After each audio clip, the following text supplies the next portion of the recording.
It is a quick 2-game series versus the Brewers, and it's presented by Quick Trip and their fully generated gasolines. The Twins and you fans have been waiting for that defining homestand where the Twins can get a little lift to their season. Maybe it begins tonight. First of a 10-game homestand, starting with the Brewers. Dick Bramer along with Justin Morneau. And I know it sounds like a stuck record, but we expect a well-pitched ball game here tonight because each team is sending out its opening day starter. Yeah, a couple of aces going tonight, a couple of very good pitchers coming off of good starts their last time out. So Corbin Burnes has been a Cy Young winner in the past. He's been one of the more dominant pitchers over the last 3 years, and he had a really good outing his last time out. He really had that cutter working, was generating a lot of swing and miss. You have to get him within the strike zone. When you keep him in the strike zone, you can get to him. When you chase his pitches, that's when you get yourself in trouble. And on the flip side, Pablo Lopez looking like he's getting his season back on track, or looking like he did that pitcher that he was in April. When he's getting that sweeper over, and then he's crowding those right-handed hitters with that two-seam in to keep them honest, he's at his best. We'll see if he's able to go out there and dominate this Brewers lineup. And it's been a struggle from both sides. They both haven't hit as well as they've expected. Twins, Brewers, both dependent on the home run ball. They will strike out a lot. So let's see who can get some runners on base and then take advantage of those base runners, put a couple balls in the seat, and hopefully that's how they end up winning a ball game on the Twins side. It's a border battle, to be sure. It's also a battle for each team to climb some up in the standings above the 500 mark. Katie Storm will have more, setting up the series when we come back.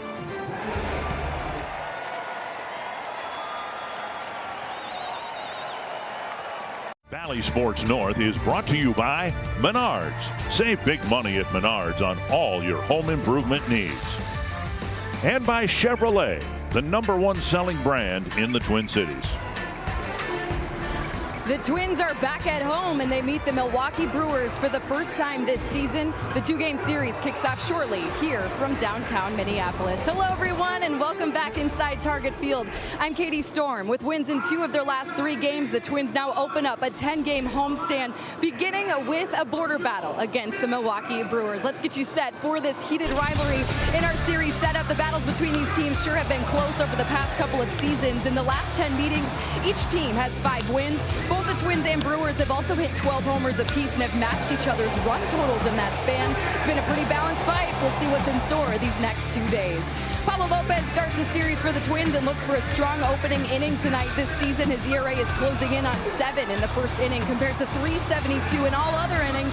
Plus, he's allowed hitters to a 3.52 average in that frame. Pablo seeking a strong start to his outing against the Brewers tonight. And a key to success for the Brew Crew has been putting up 4 or more runs. Their 30-5 record this season with 4+ runs is the best in baseball. But if the Twins hold them under that total, they have a good chance at grabbing a win. Milwaukee is just 4-27 when scoring fewer than 4 runs. The last time these 2 teams met at Target Field, there were some pretty sweet memories. Twins looking to continue those good times tonight.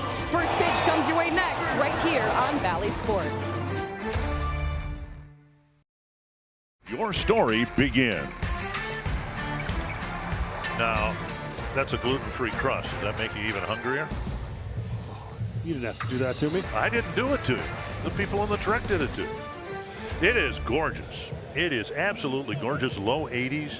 Don't expect any precipitation for the first few days of this 10-game homestand. And yeah, the Twins fans have been waiting for a defining homestand, a really good homestand that will elevate this team above the 500 mark. They've done okay at home, but they haven't had a winning homestand in a month. The homestands have gone 4-2, 6-4, 4-2, 2-4, 2-2. So what better time to re-emerge as a playoff contender than a 10-game homestand with Royce Lewis and the Twins taking the field for the opener. Hard to believe, but Greg Counsell is the longest tenured manager now in the National League. That got a look for me that I wasn't expecting to hear that. I was surprised to hear that as well. And so the Menards batting order for the Brewers: Christian Yelich leading off, Willie Adames batting second, then Rowdy Tellez, Owen Miller hitting cleanup, John Singleton, Brian Anderson, Luis Urias, Victor Caratini, and Joey Wiemer. Yeah, and your home furniture starting pitcher stats. Pablo Lopez will take the ball for the Twins, and as long as he gets through the first, he's going to be all right. It's been a struggle, a lot of pitches thrown, going out there, and you'll see a lot of the good ones are this way. Figure out what they have working, and then settle into a routine. He's going to have to adjust as this thing goes along, but go out there and start with strike one, retire the leadoff batter, and then let everything roll from there. For defense for the Twins, welcoming Joey Gallo back to the active roster. He's in left field. Michael A. Taylor in center. Alex Kirilloff in right. An infield of Lewis, Correa, Farmer, Solano, and Ryan Jeffers behind the plate. Gallo had a hamstring issue, tried to play with it, rehabbed it, played a couple of games for St. Paul, most recently hit a couple of home runs for St. Paul. And this Twins lineup is kind of where it was when he went on the injured list in search of a spark to generate more runs. We'll see if that all begins to happen here too during this homestand. 2 with Milwaukee, then 4 with Detroit, and 4 with Boston. Yeah, you get some warm weather, some nice days, a long homestand. Off day yesterday. It's kind of setting up to work out pretty well in your favor. Now you just got to go out there and play the game, and be good to start off with a quick first inning right here. And Lopez looks out to center field. Michael A. Taylor ready to go now, and so is Lopez, with Christian Yelich leading off for Milwaukee. And a strike on the outside edge. Well, he can do that all night. He'd be all right. Good start, 96, good velocity, nice and warm today. Should have a good feel for it.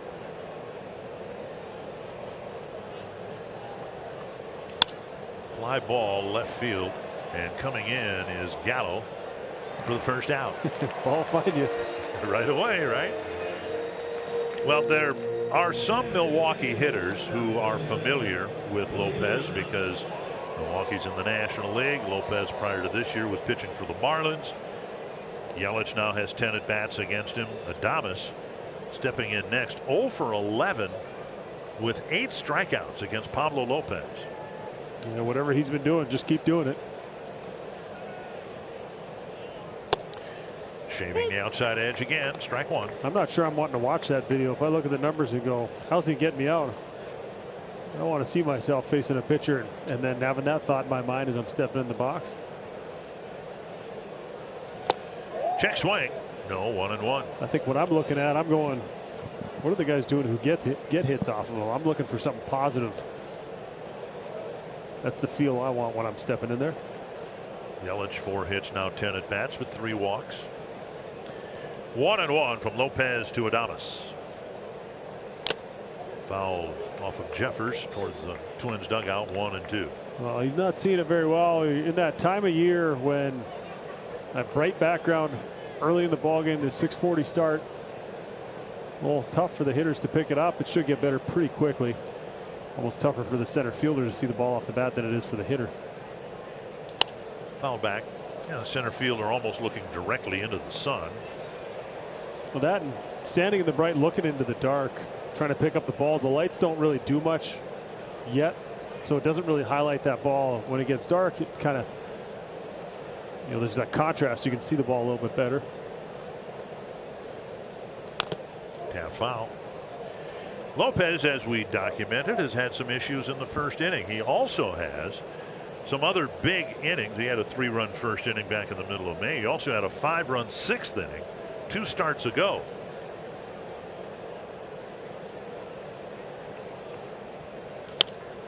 Foul ball into the seats, and so, as I was expressing to some people, I think he's pitched better than the numbers indicate, but we're into June now, so the numbers are substantial enough.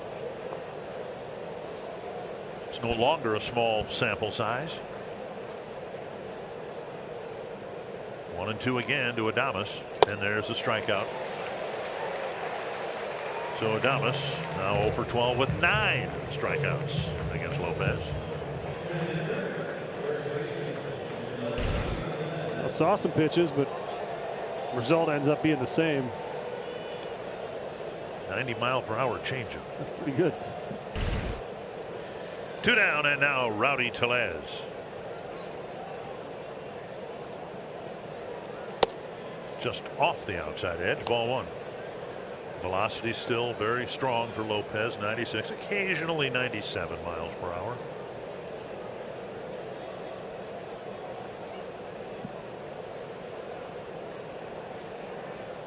And back in the zone, 1-1. Tellez, 7 at bats, just 1 hit against Lopez.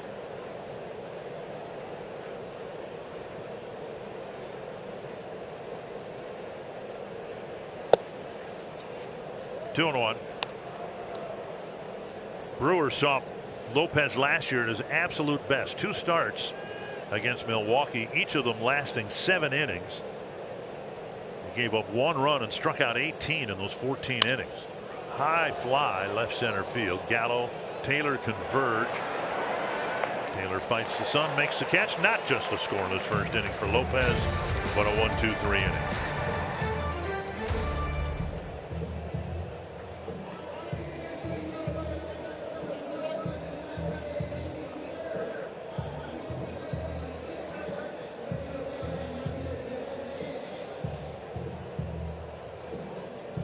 To hit the reset button yesterday, ready to go today. Rocco Baldelli hoping that the Menards lineup can give Pablo Lopez some early run support. And it's Edouard Julien leading things off. Then Solano and Correa, Kirilloff, Lewis, Jeffers, Farmer, Gallo, and Taylor. Julien, the designated hitter tonight. Missing low, ball 1. And your home furniture starting pitcher stats. That first pitch of the game right there was the cutter. That's the pitch that he relies on heavily. That's his best pitch. And if it's short and sharp like that, it's tough to hit. Little looper and softly over the head of Urias. And Julien will sacrifice a bat for a hit anytime. Every single day of the week. That's what he does. He crowds the left-handed hitters. He'll break some bats. You just have to get him in the zone. When he's at his best, he's getting you to chase. He's working ahead. He works down in the zone early. And the swing and miss, or the strikeout numbers, less than a strikeout per inning pitched. Over the last couple of years, he's been higher than that. So strikeout numbers down. It's because he's not getting as much chase. And perhaps because teams aren't putting as many left-handed batters in the lineup as they used to. Twins are leaving Larnach, Kepler, the switch hitter Castro on the bench and going with the right-handed hitting lineup because of the reverse splits. 1 strike to Correa, or to Solano, I should say. Bouncer to third, a foul ball. Solano and then Correa.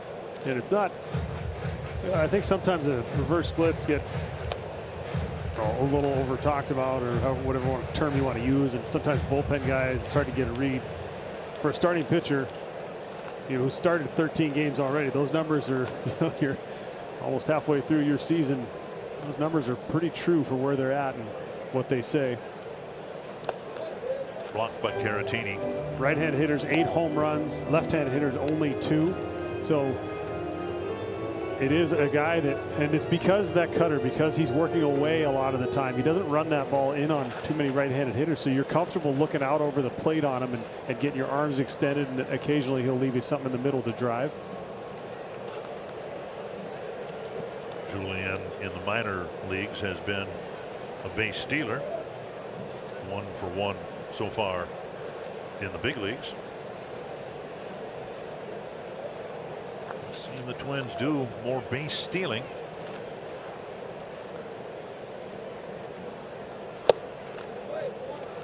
And for each team, the importance of scoring first. Brewers have a great record when they score first. Twins record is good when they score first, and now you've got a leadoff single. See if they decide to do anything with Julien's speed at first. 2-2 to Solano. Fouled away. With middle there, you got to take advantage of that when he throws it there. Good swing, just fouled it back. 13 starts, 8 quality starts for Burns. 3 quality starts in a row. Another 2-2. Got a piece. Opponent batting average just 199. Yeah, pretty low number on the batting average of balls in play. So whether that's because he's throwing a cutter and he's giving up weak contact, or a little bit of luck on his side, sometimes a little deeper dive into those numbers don't always tell the true story. Julian with a short lead. And a swing and a miss. Felt high fastball, one away. That'll bring up Correa. For defense for Milwaukee. Christian Yelich in left field, Joey Weimer in center, and Brian Anderson in right. Urias, Adames, left side of the infield, Miller, Velez on the right side with Caratini behind the plate.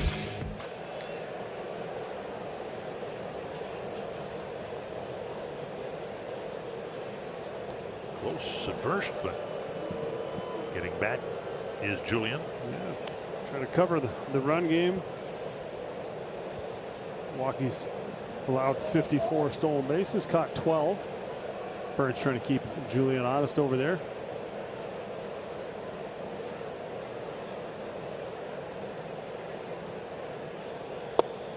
In their first strike.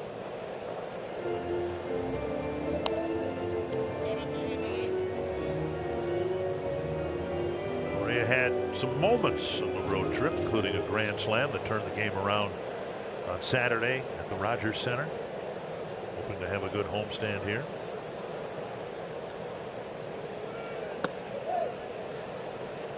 Low 1-1. So he's got so much better command of that cutter than he does that sinker. We saw him miss inside off the plate in Solano's at bat. If you don't have the ability to make hitters uncomfortable in, that's when you make yourself vulnerable. Hitters love to get their arms extended. Foul back 1-2. And we've seen Correa, that's where part of the struggles his season so far. He's had trouble with fastballs in. He's had trouble with velocity in. If Burns doesn't make him uncomfortable, isn't able to get the ball in, we've seen him. That's when he's been able to do damage. 1-2. Check swing. Foul tip into the mid of Caratini. 2 down, and that'll bring up Kirilloff.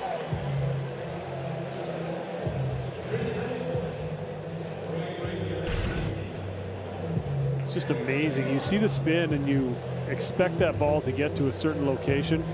He just throws it so hard. We've seen that cutter. It's been 96. And just a little bit of movement just to keep that bat off the barrel, off the good part of the bat.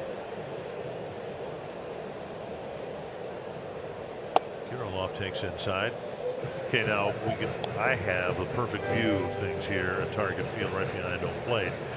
And it looks to me that Kirilloff might be crowding the plate a little bit more, just an inch or two.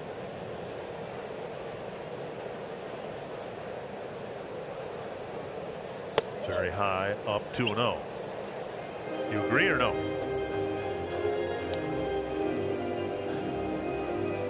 And I don't know why he would do it. It just looks like he's maybe a little closer to the plate than he has been. Not sure. Have to see a comparison, but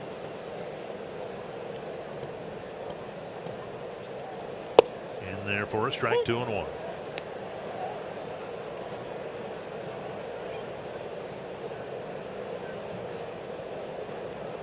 Brewers have had an assortment of injuries to their pitching staff. Starting rotation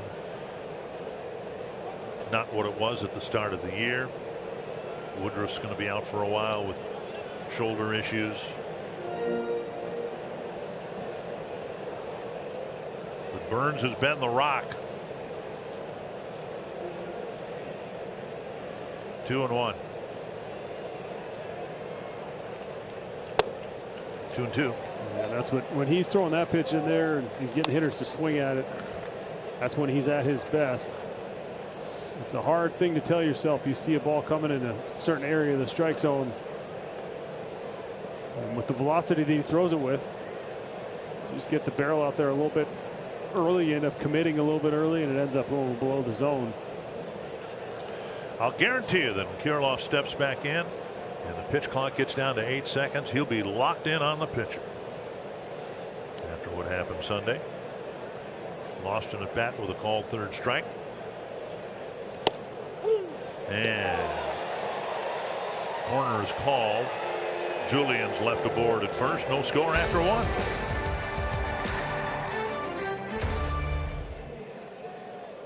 For prostate cancer research, So far, over $477,000 has been raised. And you can make a pledge by going online to pcf.org/home run challenge. Well, hopefully we hit about 6 of them today. Owen Miller will lead things off in the second against Lopez. Strike one from Lopez. Twins saw Miller when he was with the Cleveland Guardians. Now playing for his home state team, a Mequon, Wisconsin native. Foul back, 2 strikes.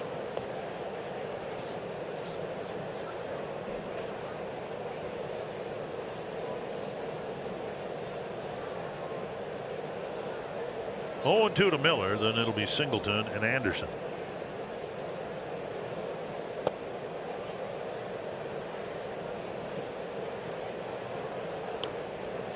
Lopez in his most recent start had a really good start.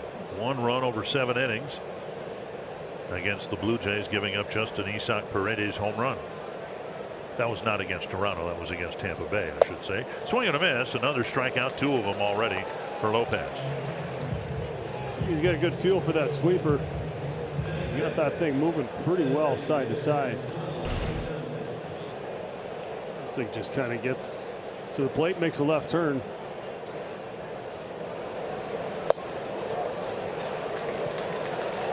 One down, and now Singleton. Quite a story out of baseball for 3 years, 2018 through 2020, back in the big leagues.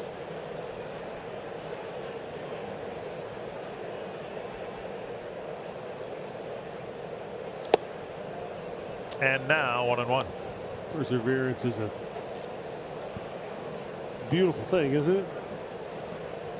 You go find something else. Remember, you love the game. He's been in the minor leagues for a while. Good to see him back. On and missed. 1-2.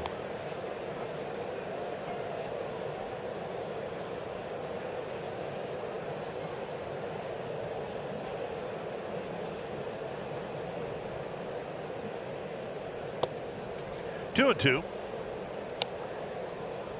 2-game series here. Noon game tomorrow. Then the Brewers will get out of town, and then we won't see them again until towards the end of August.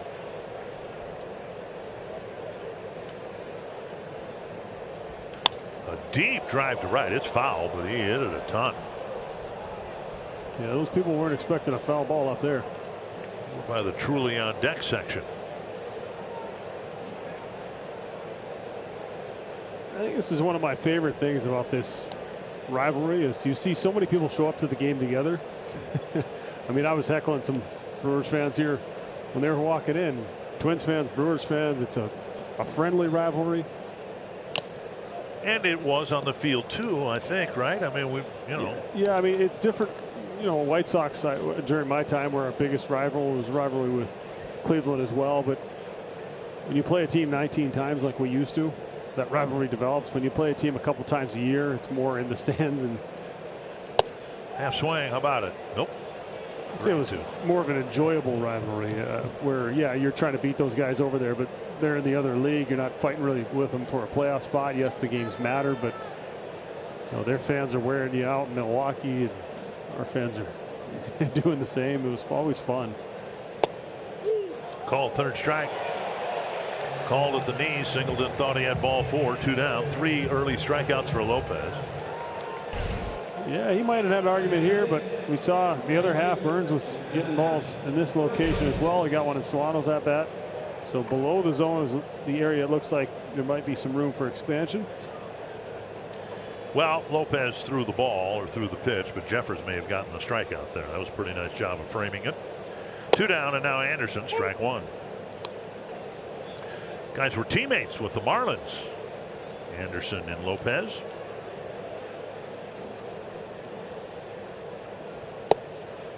And Lopez, I'm sure, is not thinking, look, I'm going to throw you a couple of cookies right down the middle. So have at it. And he took 2 of them for strikes. 1-2. It's funny. I played with John Axford in Colorado, and then to face him, he said, "Hey, if I ever face you, I'm throwing you 3 fastballs right down the middle." He was true to his word. I struck out on 3 fastballs. He said, I told you what was coming. I said, that doesn't mean I'm going to be able to hit it. It was 97. Fastballs, but at 97, that's still a formidable pitch to hit, right? Yeah. He said, I gave you one. I said, yeah, not quite as good as I used to be, I think. Yeah, former Brewer closer. 1-2 to Anderson.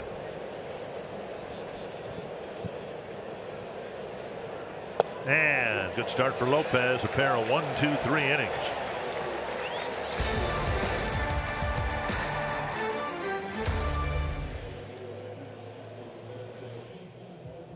The Twins and the Brewers as we head into the bottom of the 2nd inning. Well, ahead of tonight's first pitch, Rocco Baldelli provided some updates on a couple injured players for the Twins. In our clubhouse coverage, firstly for Byron Buxton, he is getting closer to a return. He's been swinging the bat, but the real pain that he was initially dealing with is gone, which is a positive, but there's still some lingering soreness. They want to make sure he's not restricted before he comes back. So Rocco said he still needs a few more days. And Kenta Maeda, he's been out since April with a right tricep strain. He's going to make another rehab start. The goal for him is to make sure he's confidently throwing the ball, guys, and he holds up to the demands of a full outing before he's back with the club. So hopefully we can see those two back soon, Dick. Yeah, it'd be nice to have this lineup back. One off the end of the bat. Another broken bat hit. Lewis digging for second. Anderson's arm is plenty strong to throw him out at second. And Royce Lewis has taken a look at it. He tried the swim move on the slide, but Anderson got to it, turned and fired a strike. And we'll see whether the Twins will not challenge it. So Lewis gets a base hit, thrown out trying to stretch it into a double. Yeah, a little swim move here on the slide, tried to avoid it. That was close. That was close, but again, I'm taking a look at it here. To me, anything in the first 5 minutes, you got to be sure. Yep. But a base hit, another leadoff hit. Lewis is out at second, and now here's Jeffers. He was thinking 2 out of the box. I don't mind it. That was a tremendous throw. I mean, he threw that. He came out gunning on that one. I think maybe because it led him closer to the infield, it was a shorter throw. 1-1 to Jeffers.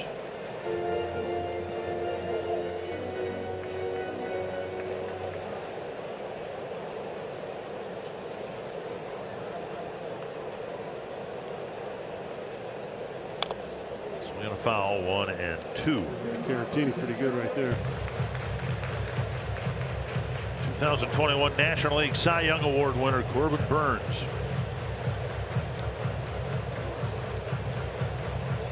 These two teams have almost identical records, and in each case they are where they are because of their pitching, not because of their hitting.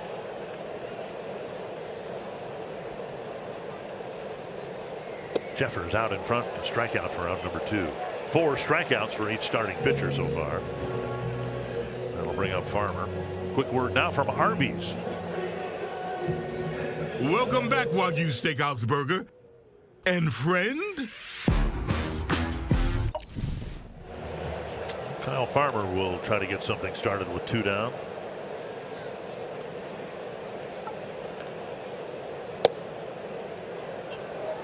Trying to get Gallo to the plate here in the 2nd inning.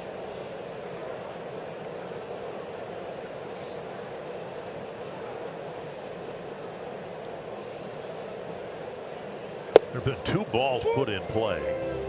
Both of them have been hits, and in each case the bat exploded. They're both knocks. Hitters will tell you. Doesn't matter. I like the aggressiveness. Maybe with 2 outs, a little more. Take a chance. Now, take a look at this. We used to see this with Michael Kadire so often. You take a guy who's played a ton of infield, like Anderson has, played a lot of third base. It's usually good footwork and then a quick release. I think sometimes outfielders who only play outfield, there's a little longer arm action. That was executed perfectly.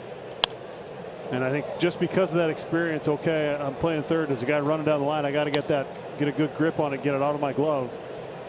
I think a lot of times when you see those infielders move to the outfield, they have that ability to do what he just did right there and threw a perfect strike.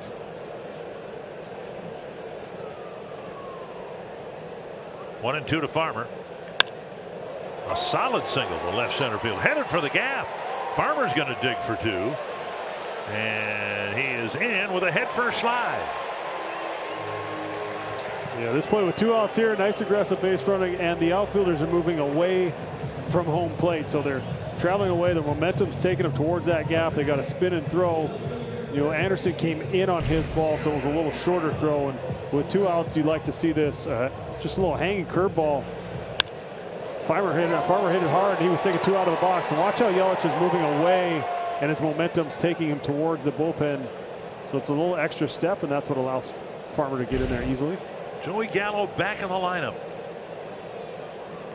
Inside, ball 1. You can look at the 188 average and not be that impressed. You can look at the team leading 11 home runs.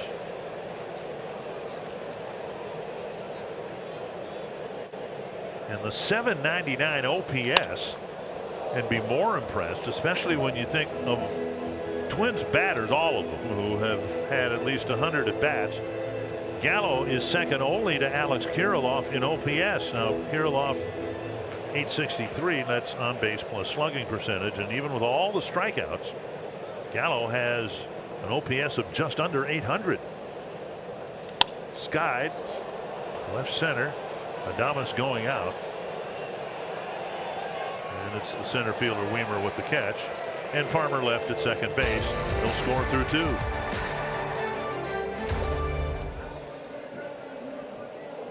Brought to you by Quick Trip and their fully generated gasolines. Golf here at the ballpark on Friday. Oh, there we are. Hard to lose the ball hitting into that. That's Glenn Perkins there. Yeah, that looks like the swing of a guy with a 3.7 handicap. That's higher than a 3.7 handicap. Leadoff man for the Brewers in their 3rd inning, 7th hitter Luis Urias.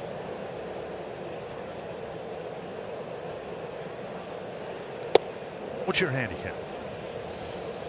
4.6. Okay, well, that's pretty good. Back in the day, I had mine down to 5.5.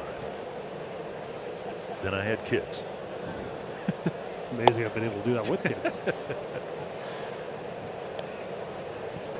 3-0 to the leadoff man here in the 3rd. Caratini will follow, and then Weimer. And Lopez wants to try a different baseball. 6 up, 6 down, 4 strikeouts, 2 outfield flies. See if he can come all the way back from 3-0. 3-1.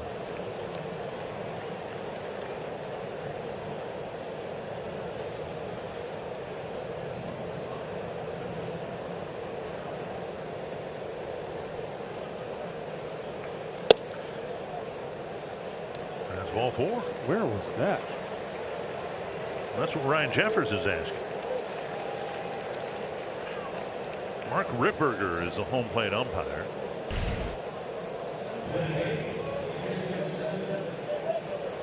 Hold it high, I guess. So the leadoff man is on, and now Caratini.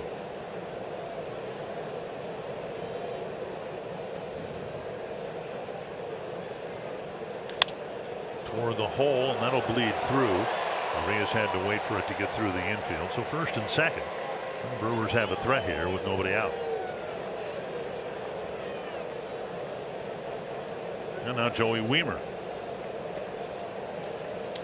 Showed you early on, Twins only hitting .231 as a team, the Brewers .229. And a seeing eye single there as the Brewers in business with nobody out in the 3rd. Yeah, no shift, and we've seen that ball so many times over the last few years end up in a second baseman's glove standing right there. Inside ball 1. Brewers come into this series with a 4-game losing streak. They were swept at home in a 3-game series by the Oakland A's, who right now are the hottest team in baseball.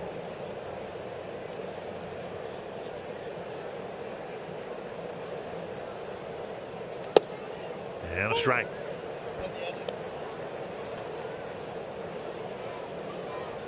Oakland beat Tampa Bay last night to extend their winning streak to 6 games.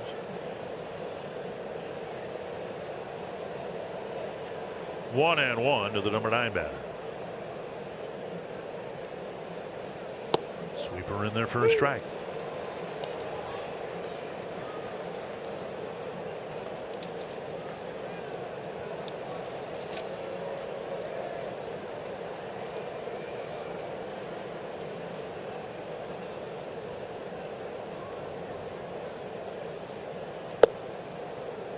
Two and two. Lopez trying to replicate what he did twice to the Brewers last year. A couple of outstanding 7-inning efforts, but in a bit of a jam here in the 3rd inning.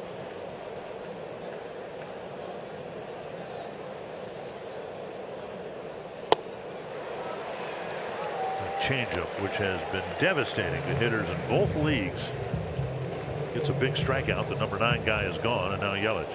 5 strikeouts, first 9 batters he's faced, first time through the order. Going to turn over, but yeah, right on right for a couple of these strikeouts, and because he's got that velocity up in the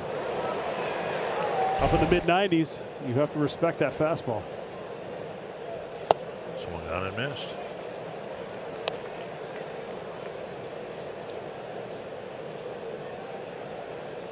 A flyout for Yelich to start the ball game. Strikeout every 3.5 at bats so far on the season.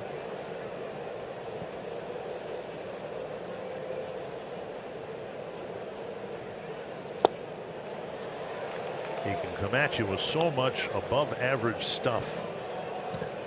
Heard about the changeup, better breaking ball.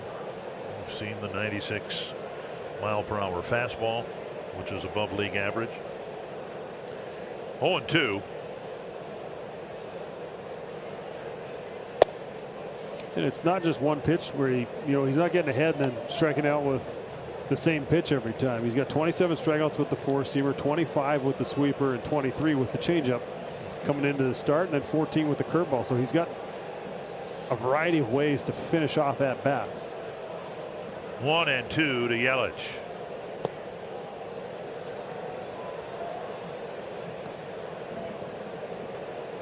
Now, what I just said a moment ago might need some clarification. Seen a 96-mile-per-hour fastball, and I said that's above league average. But the league average now has crept over 94 miles per hour. So as obvious as that statement was just a few years ago, 3-2 to Yelich. Good take there by the veteran. Yeah, at 96, it's just 2 ticks above the league average. See if they go back to that changeup. He's got a lot of trust. He can throw that. It's more of a chase pitch. He was trying to get Yelich to swing over the top of it like he'd shown earlier in the at-bat. Driven to the gap, right center field. Brewers are going to be on the board. Arias will score. Caratini's being waved around. And here comes the throw to the plate on one hop. Not in time. It's 2-0 Milwaukee. Yelich drives in a pair with a double. It's amazing how it all starts. A 3-1 fastball in the zone not called, and then a changeup rolled over, just got through the hole, and he set up a run scoring situation, and then got to a count where he felt like he had to throw Yelich a fastball, just didn't throw it to where he wanted to. And Yelich jumped all over it, hit it in the gap, and that ball kind of hit the bottom of the wall and sort of checked up there, and that was what allowed the second runner to come around and score. And now Adames. Mentioned that Lopez has had some big innings against him. A 3-run first back in the middle of May, the 5-run 6th inning 2 starts ago against Cleveland. See if he can do some damage control here. There's still only 1 out.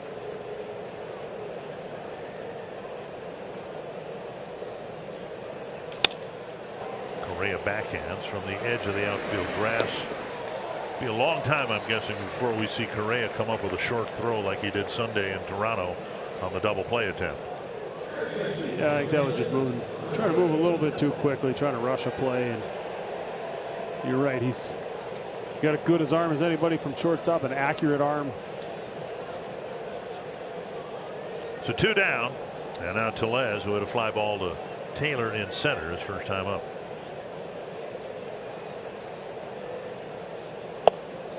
with the inside edge.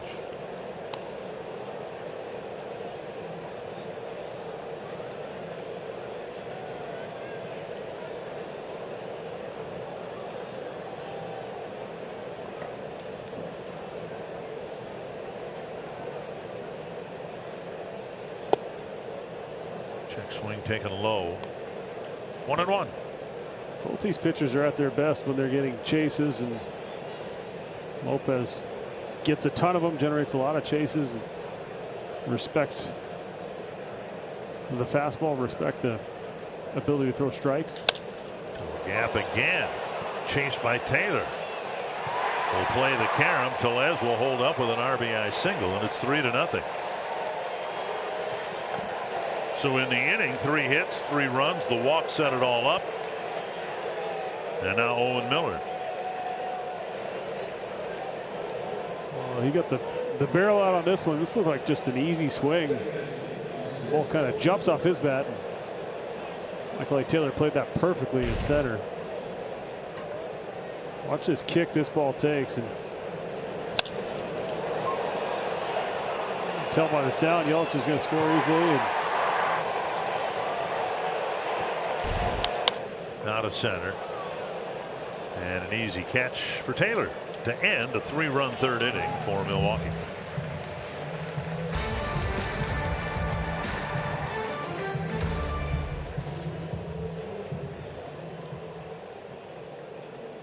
The third run for Milwaukee. Health Partners Sports Update. Jordan Lyles pitching for Kansas City tonight against Cincinnati. First year of a 2-year deal for Kansas City, and it's not gone well for either Lyles or the Royals. And if they're not careful, Oakland's going to leapfrog them and jump out of the 30th place in Major League Baseball in terms of win percentage. Lyles had a good year for the Orioles last year.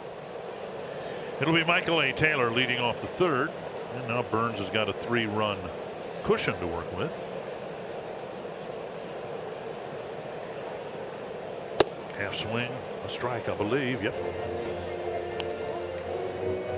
Taylor, Julian, and Solano in the Twins' third inning.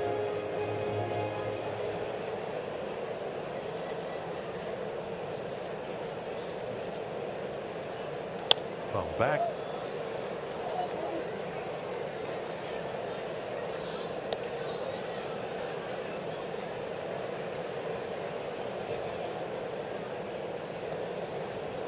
Two strikes. Twins have 3 hits against Burns.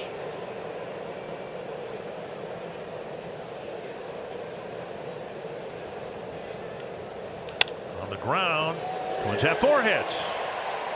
Beaten into the ground, much like the single that helped ignite the Brewer rally in the top half of this inning, and now Taylor and his speed are aboard.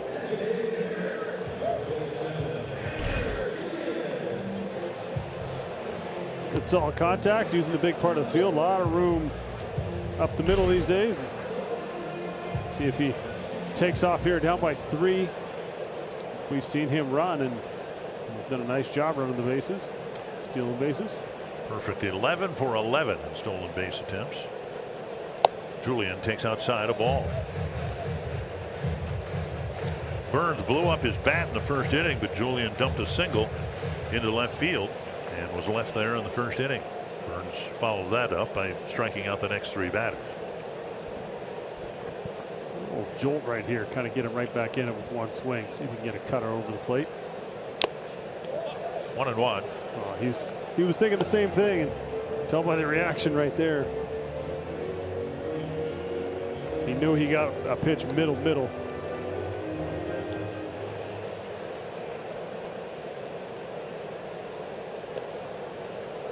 Taylor back safely.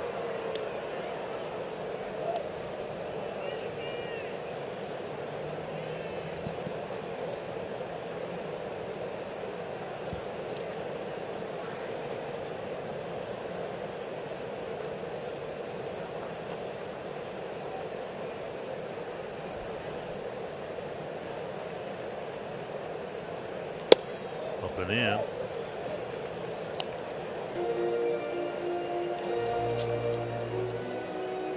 So a 3-0 lead Burns has given up 10 home runs in nearly 80 innings now. So back 2-2. But acknowledging that he's one of the better pitchers in the National League might encourage the Twins to find other ways to score some runs here tonight instead of relying on the long ball. Jeffers and Lopez talk over strategy to keep the Brewers at 3. And now 3-2, and with full count, nobody out. Maybe Taylor will take off. Julien with 28 strikeouts in 70 at bats, which is a high number.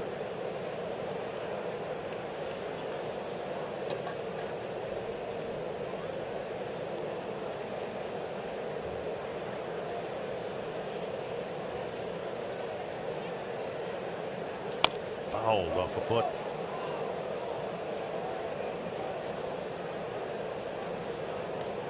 Plenty to like with Julien.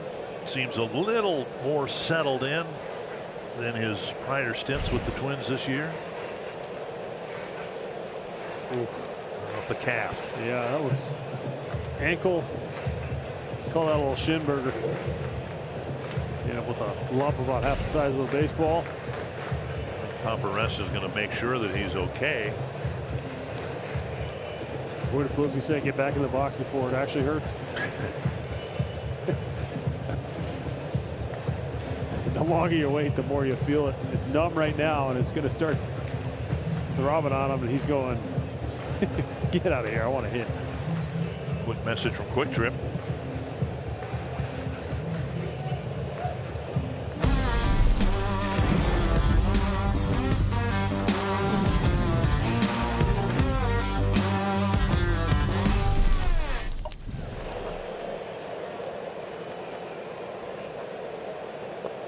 Taylor back safely.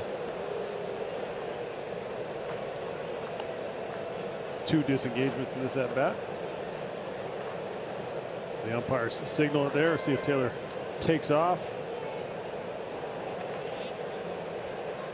Got a big lead. And he does not go. The pitch hit to right field. And a ball that gets by the right fielder Anderson. Taylor around second. He'll go to third. Julien to second.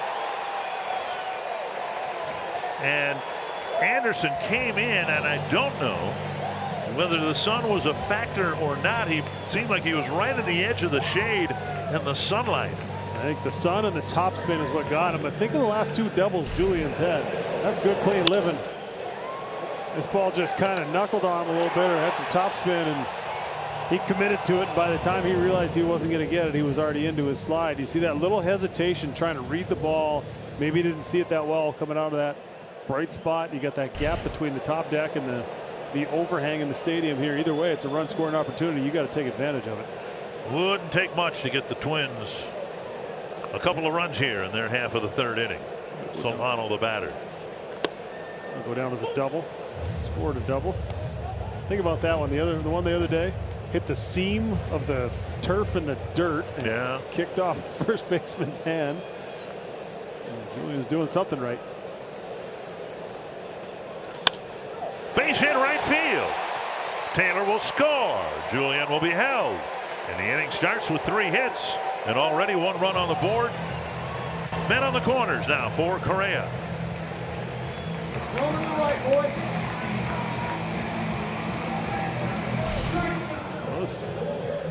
A rally the old-fashioned way, just a single up the middle on an 0-2 count to start this thing off. A little luck on the double, and then Julien had to freeze right there. I don't think they were running on him with nobody out, especially after what Anderson showed on Lewis trying to go into second base, getting thrown out. So you can leave it up to Correa here to try and drive him in. 6 early hits for the Twins in 11 plate appearances against Corbin Burns.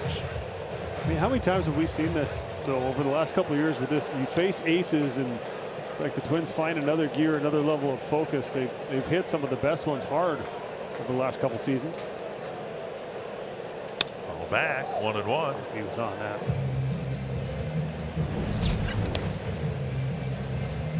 Correa now with 8 home runs. Michael A. Taylor with 9. Buxton soon to be off the injured list with 10. Gallo with 11. Be nice to see all 4 of those guys in the lineup sometime. Burger King ruling the plate. 1-1 to Correa. Bouncer. That's a fair ball. Oh, no. And they'll get the out at second. A run will score. It's 3-2. I said, oh no, because the camera's following the ball. I was looking at Correa. He thought this thing was going to be foul. He didn't get out of the box. If they actually try and turn this, they might have had a shot at getting him. They're going to take a look at it. This is close at second base, but he is out. Watch how Correa just kind of hangs there a little bit, and this ball had so much topspin. Ooh, I think he made the right call. It landed a foot or so inside of fair territory. Second bounce just in foul territory by the width of the baseball. It's hard to tell how high that thing was spinning, but I think if he comes up throwing this, he might have had a shot at turning 2, but either way, you'll take it. 3-2 ball game, and now Kirilloff called out on strikes, his first time up. Correa's 30th run batted in. On the outside edge.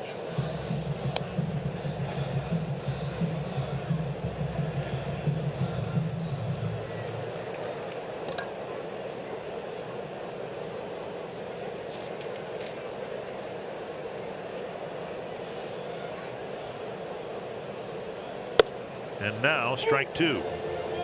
And Kirilloff has been able to keep his batting average in the vicinity of 300 given the dreadful counts he's been in. It seems like every at bat starts 0-1, goes to 0-2, and then he's in battle mode. Another 0-2. And another one almost where the first strike 3 was called. Called again, 2 down. Yeah, first one was a changeup. This one, a backdoor cutter. It looked like came back on the plate.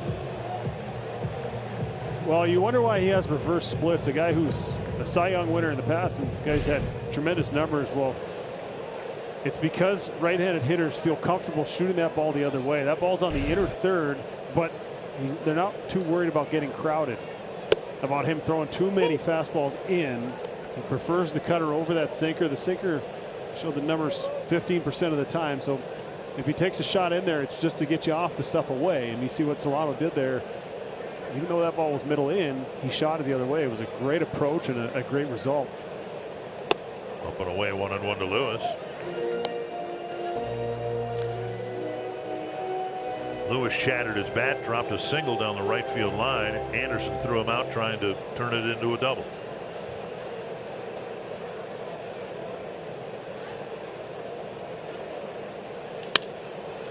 Right field line, a really long run for Anderson. He won't get there. It's back in the seats. Well, the Twins have answered. The Brewers got a 2-out double from Tellez to score their 3rd run. We'll see what Lewis can do here to at least advance Correa from first base. Solano single drove in 1 run. Correa's fielder's choice the other.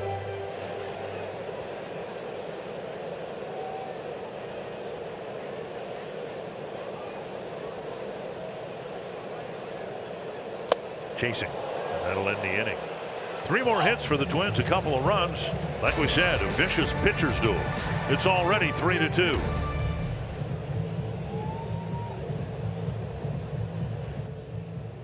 This is Brendan McKenzie. He's a 9-year-old baseball fan from Minnesota. He's also one of the toughest. Brendan is in remission from leukemia, and he had a dream to get up close to his hometown team. So as part of the Make-A-Wish Foundation, his wish came true today. He got some Twins gear, made a visit to the clubhouse. You see him meeting some of the players here. He was even able to take some swings in the cage and play catch on the field with some of the guys. Also dance on the field as well. We have to mention that he kicked off the pregame press conference with Rocco Baldelli. His family said the whole drive to the ballpark today, he was asking, are we there yet? The excitement was real, guys. He's been showing it on his face all day. And as you saw, he's here enjoying this game now with his family. Certainly a special memory for this young Twins fan. Long way from Albany, Minnesota, a couple hours away from Target Field, and very memorable thing. Twins do such a wonderful job with things like that. Singleton to lead off the fourth in a 1-run ball game now. Check swing and a foul. Hopefully that helps Pablo settle in a little bit here. Boys answer right back. Sometimes you need a little luck on your side. They got some in that inning. Julian's ball falling in. But when you're presented with a situation, you take advantage of that. They did just that. I know a ball like that Julian hit can't happen. The result can't happen when you strike out. You put the ball in play. Yeah, the first one he breaks at bat. But that one gets in on him a little bit. And because it got in on him a little bit, he had some top spin on it. But yeah, if it's in the catcher's glove, you have zero chance. Called third strike on the outside edge or close enough. Singleton called out on strikes for the second time tonight, one away, and that'll bring up Anderson. And he's got the argument that neither one of them were a strike. The fastball was below the zone that he thought was ball 4, and then this changeup fading away off the plate. He might have an argument there as well.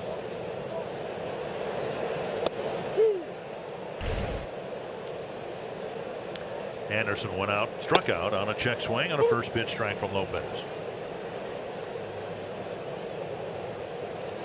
You have an exasperated expression.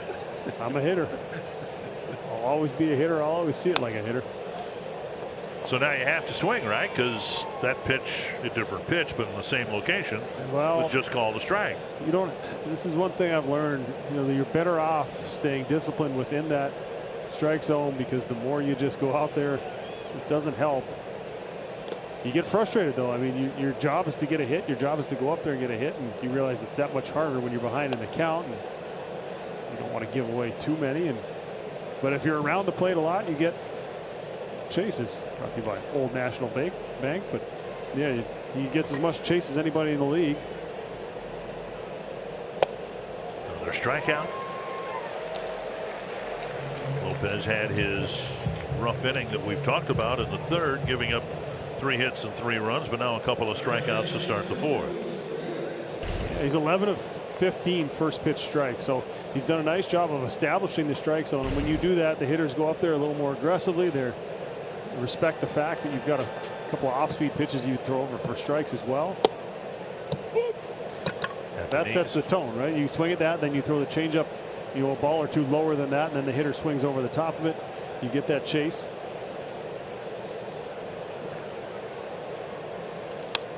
And 2 quick strikes.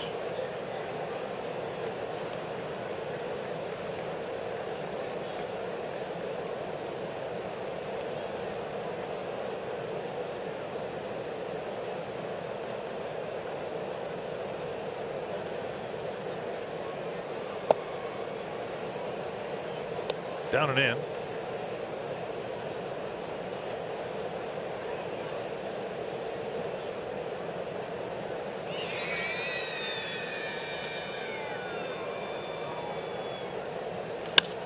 Back to Lopez. That'll wrap it up. A couple of strikeouts and a quick 1, 2, 3, top of the fourth.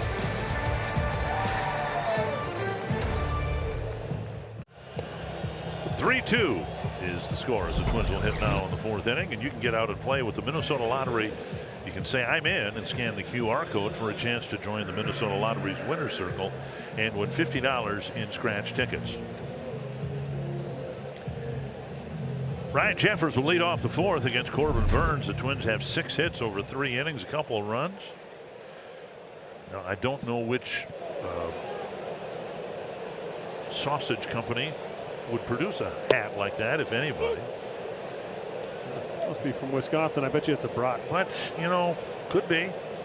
Sitting next to a guy with a Twins jersey, though. Get that from the Oscar Mayer. Well, and I was going to relate the story. Now, this is 20-some years ago, going out on the Twins caravan, and we were followed by the Wienermobile, which was a hot dog shaped vehicle sponsored by the company, and we got some pretty curious looks pulling into Aiken, Minnesota when it was 15 below with a Wienermobile.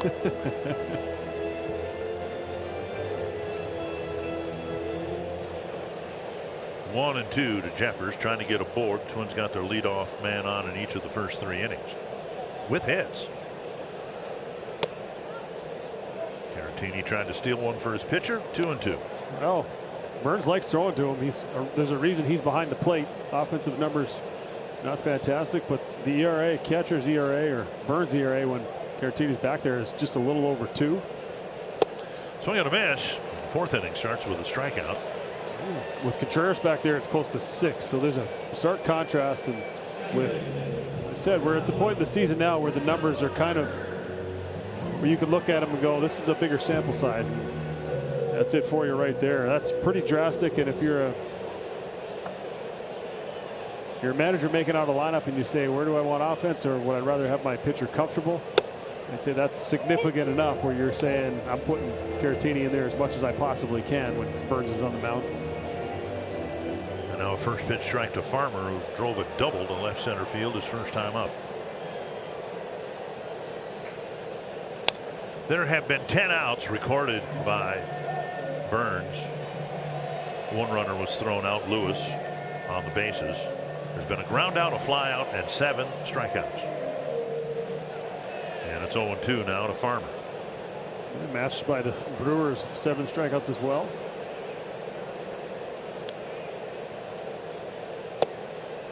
One and two. Yeah, Twins first in baseball in strikeouts. Brewers 4th in strikeouts, but both in the upper half of the league in home runs. So they are getting some offense somewhere. We've talked a time or two about Farmer last year with the Reds. Now the Reds weren't very good. They lost 100 games. They only scored 618 runs.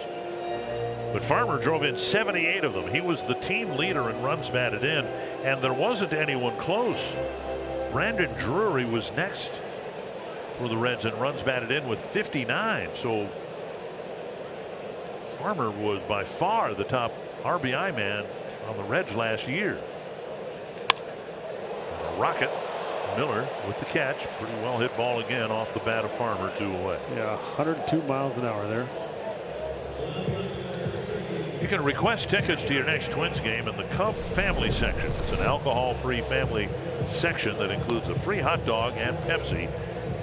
The hot dog hats are not included in this deal. Details at twins.com. Here's Joey Gallo, skied one to center field his first time up.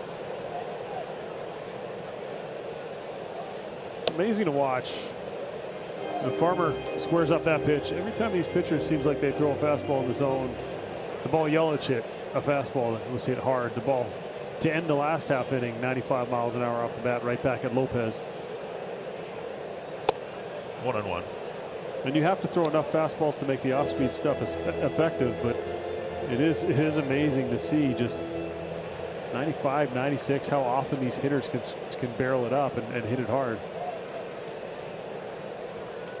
I'm not sure what level it's at in terms of velocity, but I've talked about this before. At some point, the way the game is going, increased velocity year after year, we will reach a point, it's like the speed of sound, where the human body can't react to the velocity anymore.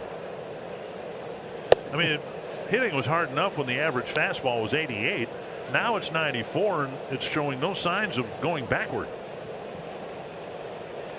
Yeah, it's where does it top out? Where does it end? 2-2. I mean, growing up, we heard a lot of sonic booms all the time in western Minnesota. You don't hear them anymore, but that was when we were just learning how to, break the speed of sound. Well, there's breaking the speed of sight at some point out there. I'm not sure where it's at. Duran sitting at 104 routinely. Right.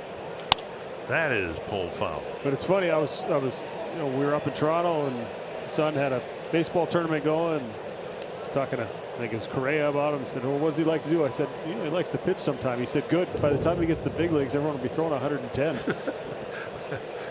I shouldn't chuckle. He might be right. But it's crazy. I mean, you're right. Where does the human, what's the limit of the human body? I mean, what point do we get to where, okay, that's the limit. That's as far as it goes. 2-2 to Gallo with 2 gone in the Twins' 4th.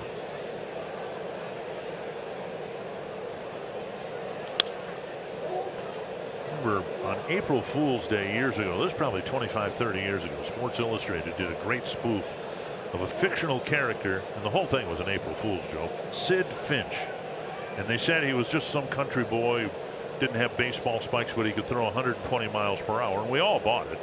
Then we looked at the date on the magazine, and it was April 1st of 1985, whatever it was. But you wonder if we're not headed to a point where someone just is going to be able to throw well in excess of 100 miles per hour. 3-2 to Gallo, and he'll take ball 4. There's a good plate appearance for the Twins slugger, and he'll get Taylor to the plate. Well, this is where you draw a lot of his value. We talked about, yeah, he does strike out. Twins knew what they were getting when they signed him. They brought him in because when he barrels it goes, but he also does that as well. When he's going good, he's hitting the ball hard, it's jumping out of the ballpark, and then when you're not within the zone, he's able to stay disciplined and take his walks. And I think it's so important for him to make sure he mixes in those at-bats in between hitting home runs and the strikeouts to make sure he's finding a way on base. Good plate appearance right there.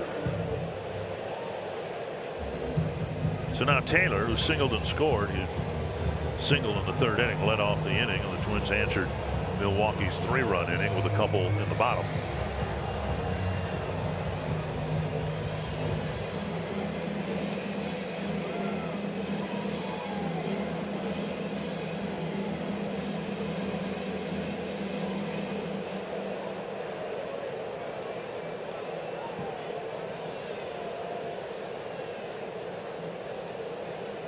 Pointed it out on the road trip.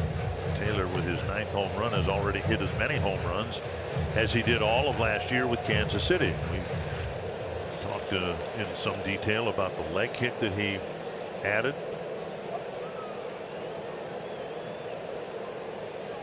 Or not added, but kind of went back to it, right? Yeah, he had some rhythm with the barrel, and then he said the leg kick just kind of followed the rhythm. He was trying to get his hands freed up a little bit, and you've seen that ball jumping off the bat. When you feel loose, when you feel free, you move a little bit quicker. Scalded right to the third baseman, Urias. Nearly peeled the glove off his hand. Couple of lineouts in a scoreless 4th inning. 102, 105, and neither one of them were hits, unfortunately.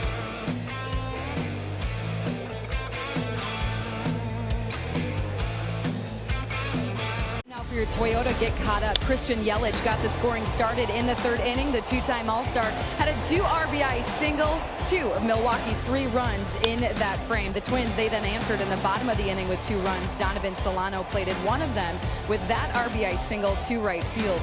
It's a 1-run game, guys, as we head into the 5th inning. Yeah, just getting started here. And Lopez rebounded from the leadoff walk and the 3 runs that resulted in the 3rd inning with a quick 1-2-3 4th, and now Caratini will lead off inning number 5, 1-0, and now 2-0. Mentioned Oakland beat Tampa Bay last night. They'll play again tonight at the Coliseum in Oakland. Back to Lopez again. 4th inning ended with a comebacker to the mound. First out of the 5th is the same. Oakland hosting the Tampa Bay Rays while their future may be determined in Las Vegas. The legislature meeting in Vegas to consider a stadium bill. It has passed the Senate. Does that mean we still have to go to Oakland this year? I don't think if it happens that they'll be moving by the All-Star break. Sorry, Oakland. Just kidding. Weimer, the batter. It needs to clear another legislative house. That'll probably happen tomorrow. They've adjourned for the evening and will reconvene at 10 a.m. Vegas time tomorrow. The governor of Nevada, provided it passes the House, will then sign it, and then Major League Baseball will either approve it or not approve it, and the suspicion is that they will approve it. Meanwhile, in Oakland, they're having a reverse boycott, where instead of protesting by not buying tickets, fans are protesting by buying tickets. And it reminded me of what happened here in 1984 when it looked like the Twins were leaving town for St. Petersburg. The Griffith family owned the team, had an out clause unless they averaged $1.4 million a year. That didn't happen in either 1982 or 1983, the first years of the Metrodome. So there was a ticket buying campaign here in Minnesota, specifically Minneapolis. Strikeout for out number 2. And the downtown power brokers would come to the ticket window at the Metrodome and order 10,000 tickets at $3 a piece to make sure that the ticket threshold would be met of 2.4 million in 1984, which would have voided the exit clause in the lease. That's how committed the people of Minneapolis and the Twin Cities region were to keeping the team here. And once it became apparent that Minnesota-Minneapolis wasn't going to let the team go lightly or easily, the team was then sold to the Poland family. 1-1. I'm thankful for those people. I'm glad I ended up playing here. It's a very, what would you call it, noble? Yeah. Must have had a lot of friends. Well, I'm not sure where the money came from, but I still see news accounts of somebody going to the ticket window and ordering 10,000 tickets at $3 a piece. And what happened to the tickets, of course, if any of them were used, I doubt it. But the point was to buy enough tickets make sure they stay. To make sure they stayed. 2-1 to Yelich. Half swing. And now 2-2. There's no such provision or anything like that that would keep the A's in Oakland. And it sure looks from the outside as if their days in Oakland are numbered. 2-2. 3-2. And I will say this, obviously, my snide remark aside, there's great fans there. I mean, there is the people in the outfield that bring signs and are, sing along and enjoying the games. There's a lot of good baseball fans there. It's just unfortunate that stadium situation has taken, seems like, longer than it took the stadium situation here to get resolved. And just haven't been able to figure anything out. And that literally is booted by Lewis, and Yelich will reach. Hit right to him. It'll be an error on the Twins' third baseman. Join your Minnesota Twins for a weekend at the Dock and be part of the land of 10,000 rakes. Your ticket package at the Dock includes an exclusive t-shirt plus a spot on the target field right field overhang, perfect for reeling in a home run. To secure your spot, visit twins.com/thedock. Here is Adames 0 for 2. Hopefully keep that stretch of offers going against Adames for Lopez. Pick up his teammate here. High pop-up should end the inning. Correa drifting into short left field, and that'll end it. And the 5th inning extended by just one pitch despite the Lewis error. It's 3-2.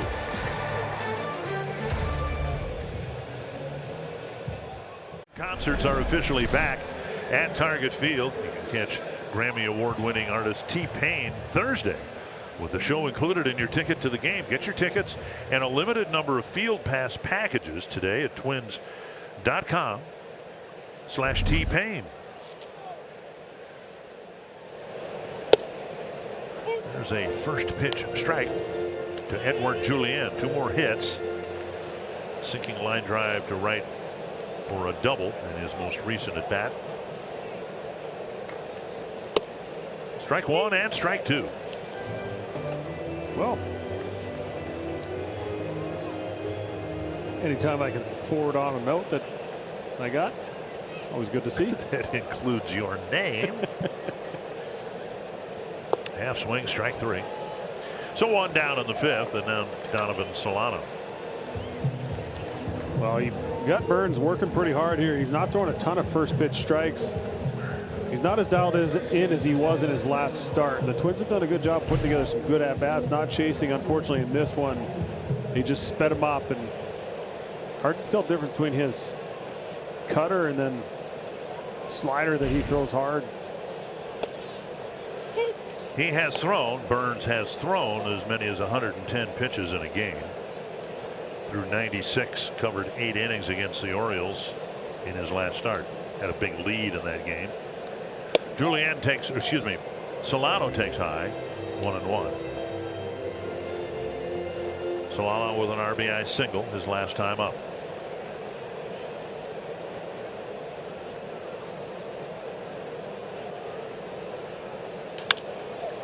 Another bullet for an out. 3 of the last 5 outs have been hit right on the button. 102, 105, 105 again.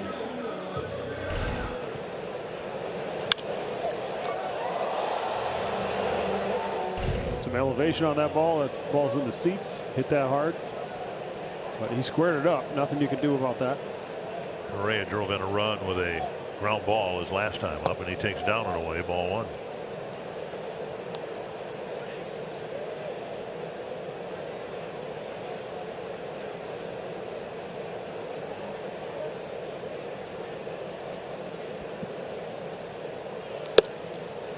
Big swing and a miss, 1-1.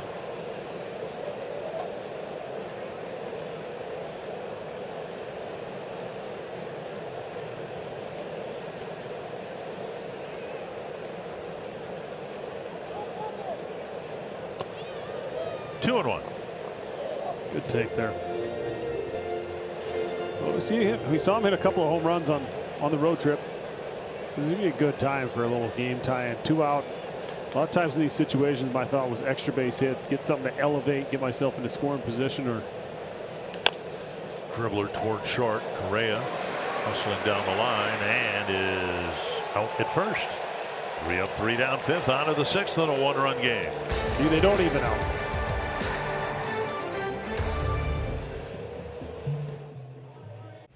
StatCast powered by Google Cloud, and here's the strikeout mix he's used to rack up 8 of them. Yeah, not your typical guy who racks up a lot of strikeouts. Usually it's an overpowering fastball. If you think of Garrett Cole or Joe Ryan or Bailey Ober up above the zone, or plus one or the other. Yeah, he's got most of them with the changeup, but he's mixed in the other ones as well. And I think it's why it's so hard to game plan against him. Is so hard to go up there and key in on one pitch. Missing low ball 1.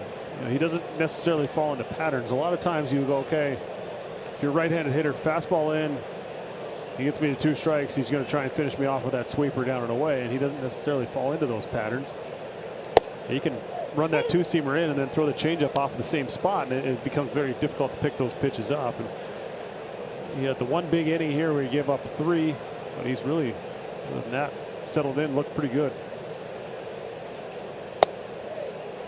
Low, 2-1.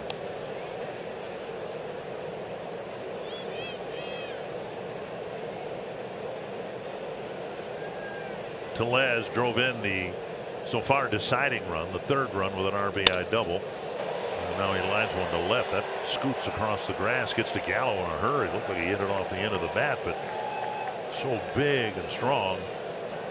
Line drive single to start the 6th. Yeah, it sounded different, but maybe that was because he hit it 107. I don't know. There was something that it looked like a slicing liner. My initial thought too.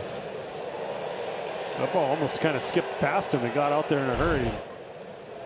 He's strong. It doesn't look like he's overswinging, but he finds the barrel. Ball jumps. Owen Miller 0 for 2 will bat next.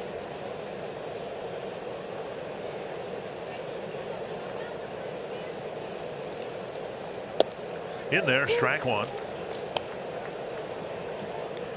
Lopez has induced 3 ground ball double plays.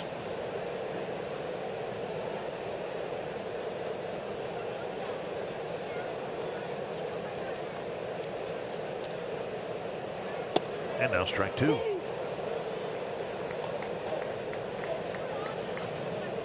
Kind of what I was talking about there. Sinker in. Now he's got options. He can throw that sweeper off the plate. He can throw that changeup kind of off the same spot and try and get him to chase it if he gets it below the zone. Just sets up pitches in so many different ways. 1 and 2. He decided to go with the changeup. Now see if they throw the sweeper off of that. It's so hard now. I think this is what hitters, is what I learned to look for, was look for patterns. Look what guys do How does one pitch set up the next one? What do they follow up? Will they double up inside with a fastball?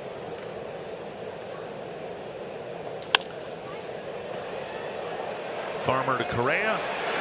Not in time. Miller beats out a relay, but the Twins get the lead runner. So we talked about the throwing error the other day on the double play. Felt like the timing was just a little bit off in that one. This one, Farmer gives him a good feed belt high, and he catches it as he's coming across the bag. So he hadn't started to turn his, you know, his lower half towards throwing that ball to first. And the one the other day, it was just a hair off, and as far as the timing goes. And Julian and Correa haven't worked together a ton out there in the middle. So the timing was just off, and then that led to the throw not being on target. A couple of weeks ago, I asked Rocco Baldelli about that. And it used to be you knew who was at first base, second base, shortstop, and third. Maybe a little less so in the outfield. But I asked him kind of the same question today about how versatility has become so critically important for players.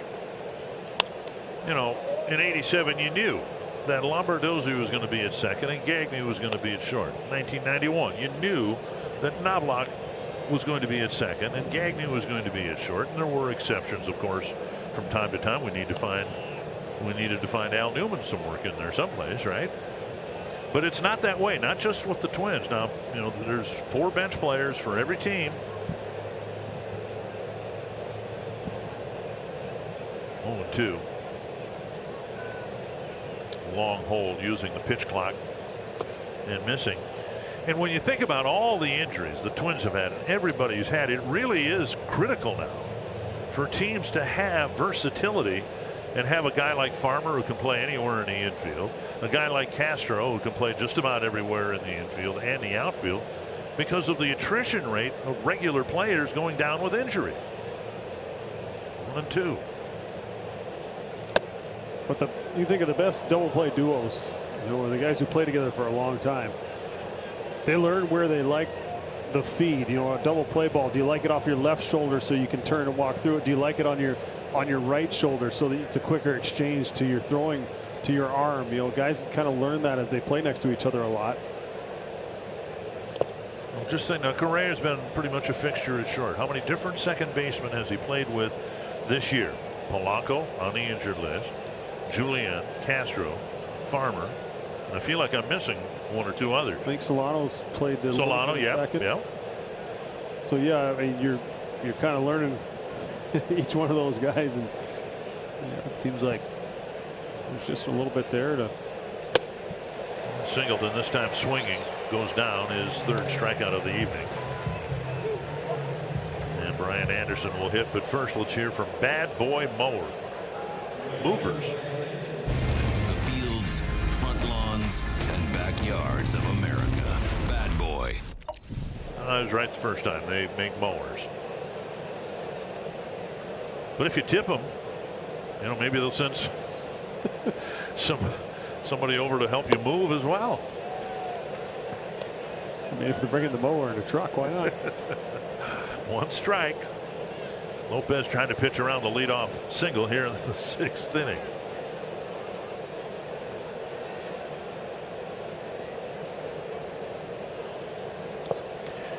And a breaking ball gets another swing and a miss. I mean, this is a pretty typical Pablo Lopez start from what we've seen throughout the year. It just seems like there's usually just one bump in the road, and it happens quickly. It's all of a sudden there's a ton of strikeouts. He looks completely dominant, and then, you know, a ball 4 a call that was in the zone didn't go his way, a soft hit ball, and then a couple of hard hits, and then he gets out of it and he gets right back on track. Whoever that was in the background with De Leon warming up was burning more calories than De Leon was with his warm-up tosses. Might have been Griffin Jacks getting stretched out. 0-2 to Anderson. Check swing strikeout and a full swing strikeout. Dribbled toward Farmer. Easy play to wrap it up. Runner left aboard. It's still a 1-run Milwaukee lead.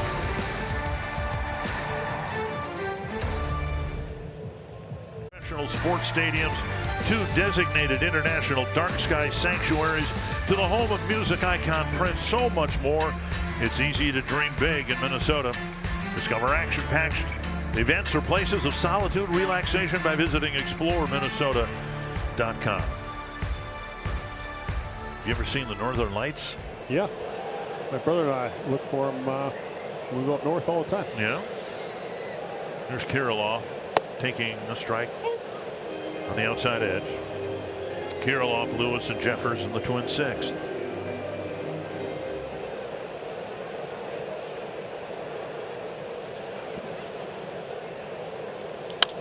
Chopper over the mound. Adames is there, 1 away. And we'll bring up Royce Lewis. Single and a strikeout so far.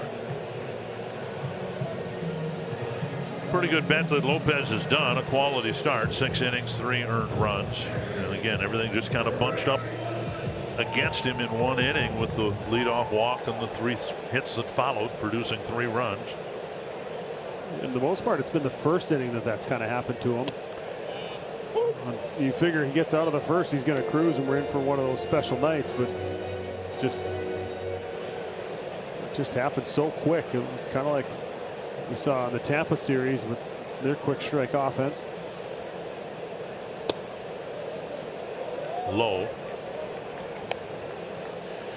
1-1. So if Lopez is gone, if the Twins can stretch out this 6th inning, they might be done with Burns as well.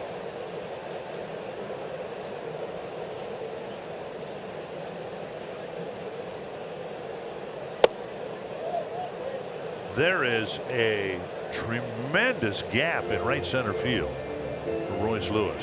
Look at that. Be running for days. Even straightaway center, if he hits it, should be a triple. 2-1.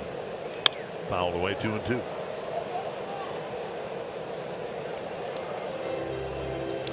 It was Griffin Jacks using the stretch bands behind the mound. He's joined De Leon. One would think if the Twins tied, take the lead, we might see Jacks.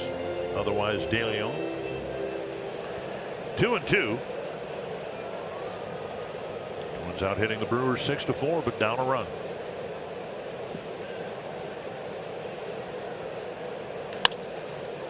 To third. Arias sidearms it across, 2 down. And that'll bring up Jeffers, who has struck out twice against Burns.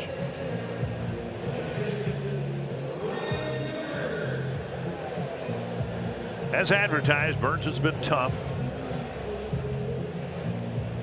Yeah, the run scoring opportunity and the runs that the Twins scored was more of a defensive miscue, not an error, but a play not made. They got 3 leadoff hits in the first 3 innings. Haven't gotten a hit since. A little bit of a misfire there.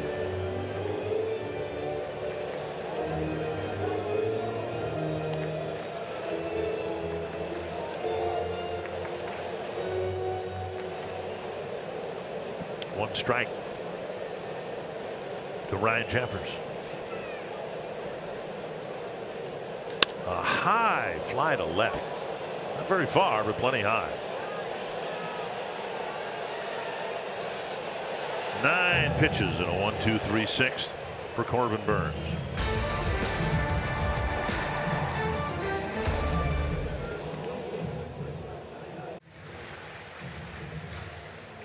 Quick trip game reset. All the scoring done in the 3rd inning. Milwaukee with 3 on the top, Twins with 2 on the bottom. Yeah, pitching as advertised. Came out, both guys throwing the ball well. Throwing the ball, at least the Twins will turn the ball over to the bullpen. Not sure after that 9-pitch inning if the Brewers are going to go there to start their half, but it'll be Jose De Leon coming in for the Twins. Going to face the bottom 3rd of this Milwaukee lineup, and he's done a nice job since coming up, settled into a nice role. Coming into these middle inning situations, middle to later innings, getting some outs. You're confident with him out there. He's not going to get himself in a lot of trouble, not going to walk a ton of guys. You can go through the current Twins bullpen and you can see years put together by names who are having disappointing years. doing less than what was expected of them. But conversely, you can see guys like Leon or De Leon, Brock Stewart, Joan Duran, who, if anything, have exceeded their expectations. And the key will be here, and now with less than 100 games to go, try to make sure you put the right people in the right spots. Trying to work on the guys who've struggled a little bit. Griffin Jacks went through it, now is back to where he was last year. And if the Twins can get Pagan and Lopez squared around like they did Jacks, then now you got a bullpen.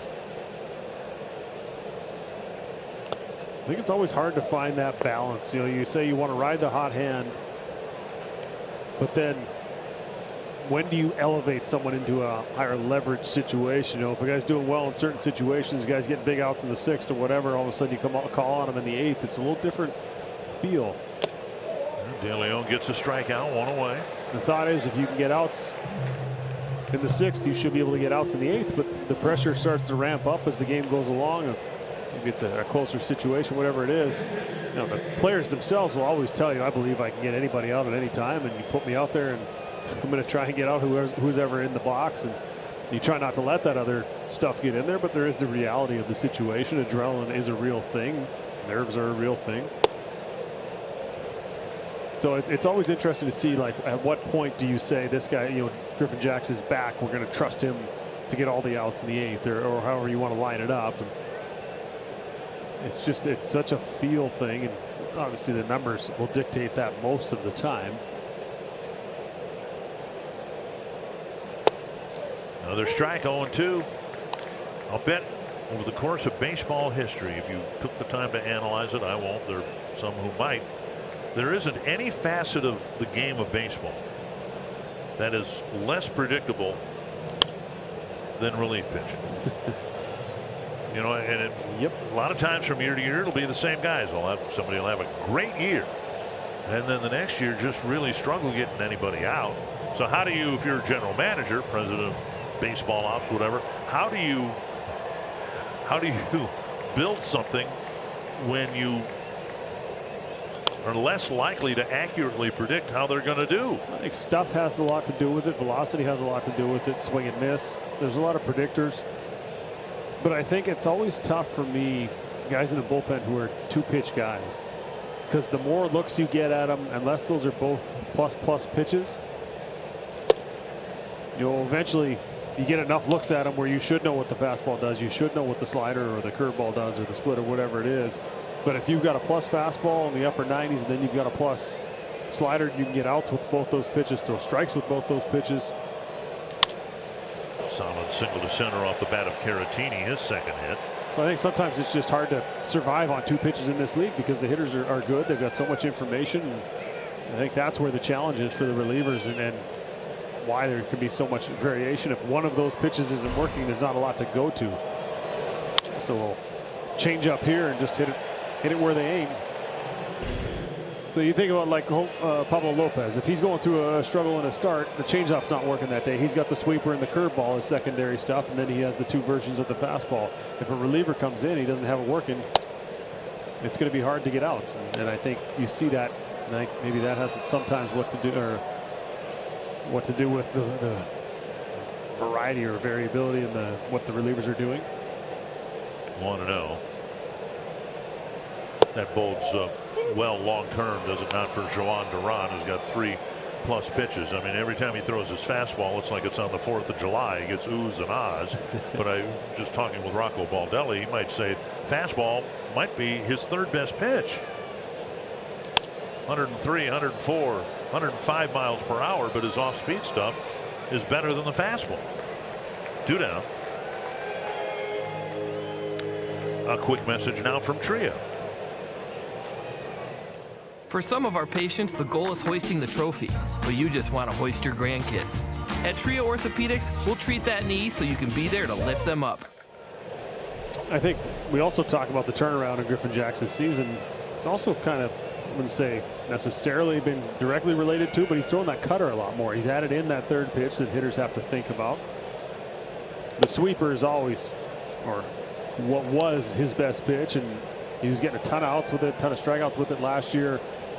Running that fastball in the upper 90s as well. but adding in that cutter is just giving a little different look for the hitters. And before every series, some teams, even before every game, there are hitters meetings. Scouting reports have been compiled, and so word gets out quickly that, hey, this Jax guy, it's not just 2 pitches anymore. He's added a cutter, so be aware of that. And it's impossible. There's not enough time in the day for players to look and go and spend 30 minutes watching every guy and how they've changed and how they're pitching, and you kind of go through them and you try and do as much homework as you can without driving yourself crazy. Milner, the only lefty in the Brewer pen, he's getting loose. The Twins have Farmer, Gallo, and Taylor due up in the 7th. 3-1 with 2 down. Yelich, big hit in that 3-run 3rd inning, a 2-run double. He later scored another run. This one hit well to left field. Gallo's back. He's looking up, and that ball's gone. Christian Yelich with 2 outs pushes the Milwaukee lead to 5-2. This is a 3-1 changeup that he took to the opposite field. A hard hit double in the 3rd inning. Now an opposite field home run. This ball was out of here by quite a bit, but up in the zone, kind of belt high. Not where he wanted to throw that pitch. You see Jeffers' glove kind of reaching up towards the top, and that had that sound coming off. Joey Gallo recognized the sound. He knew it was gone almost from the time he started his retreat.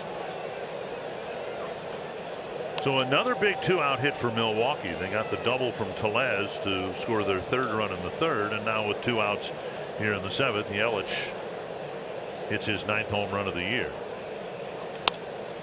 That's a fair ball past a diving Royce Lewis. Gallo's got a good arm, double clutches, but because of his reputation, Adames will hold up with a single. So Adames 0 for 3 against Lopez, now 0 for 14 in his matchups against him. And as soon as Lopez leaves the game, Adames cracks a single. Yeah, got a breaking ball over the plate, hit it hard.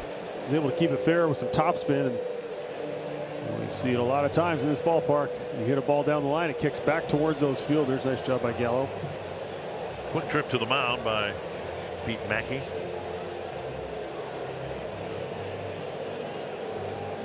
Milwaukee now with 7 hits. Well, that's the magic number for them. Is scoring 4 or more. That'll tell you how good their pitching has been.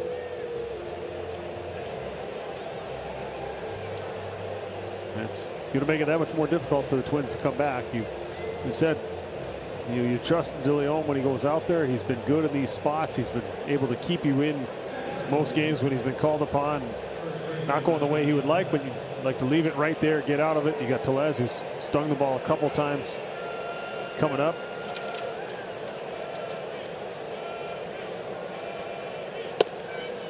Strike over the inside corner to Tellez. It's a big number, you know. It's not the 4 runs and above. Yeah, that's really impressive. That's great. But the Brewers have scored 3 runs or less in nearly half their games, and the Twins have done that too. Exactly half their games, they've scored 3 runs or less. And right now, this is one of the less games. 1-1.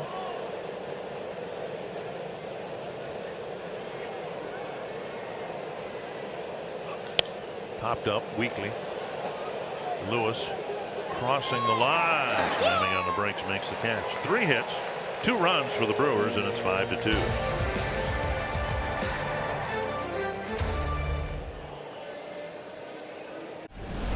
Here at Target Field, as your Twins face the Tigers on June 18th, first 5,000 fans will receive a Jorge Polanco polo, a polo, if you will. And the first 5,000 kids will receive a Polanco t-shirt. Get your tickets today at twins.com/tickets. Well, good crowd here tonight. Looks like it's not a sellout. It's pretty close. And this is the time of year kids are out of school, a little more free time, or kids can sleep in a little bit, come out to a ball game. This place is so much more fun as a player, obviously, when you got crowds like this. Farmers hit the ball hard twice against Burns. A 2-out double in the second, then a line out to Miller in the fourth. Yeah, everybody can sleep in tomorrow except the broadcasters and players. Little day game, quick turnaround. Little day game tomorrow, noon. There's a strike, 2-1.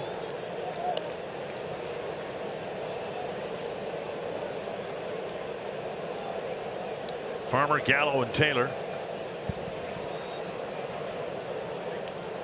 A deep drive to left field. Yelich is back. That ball is gone. Farmer has blistered the ball 3 times tonight, and he's just hit his 4th home run of the year. Much like you could tell by the sound of Yelich's home run, you could tell by the sound of this ball coming off Farmer's bat. Just unfortunate it came after the Brewers scored 2 runs, but nice answer right there. Swing momentum back in your favor. That one just kept following him, but he was able to pull his hands in, turn on it. That'll be the end of Burns' night. And so the Brewers will bring in Milner, the lefty, to face Gallo, then the righty Taylor, and the lefty Julian, with the Twins already drawing within 2 thanks to the Farmer home run. It's a 5-3 game. Home run, and now Milner will come in to face Gallo. Twins have a bench of Larnach, Kepler, lefties, Willie Castro, the switch hitter, and Christian Vasquez. Yeah, Milner coming in, throwing sinker and a 4-seam, a curveball and a changeup. Last worked on Sunday versus Oakland, 2/3. A walk and a strikeout. Oh. Missing outside. Funky arm angle way over on the first base side of the rubber. Really working on deception. That fastball should sit around 88 miles an hour, so he's not going to overpower you. 2-0. Gallo, 4 hits in 24 at-bats against lefties with a home run. Driven to right. That's over the head of Anderson. A high hop off the wall. Gallo digging for second, and he is in there. Gutsy move given what Anderson did to Royce Lewis in the second inning. But Gallo saw the high hop off the wall and thought he'd give it a try. That's what I was just going to say. This ball kicked up just enough to give him that time and space to decide to go. This is what happens when he squares it up. That ball jumps. This one just had a little bit of topspin on it. The only reason it didn't end up in the seats, but still well struck. Now you bring the tying run to the plate with the righty-lefty matchup. Taylor takes outside a ball. Taylor hitting .200 against lefties. 8 hits, 40 at-bats with 3 home runs. Miller having a hard time throwing strikes.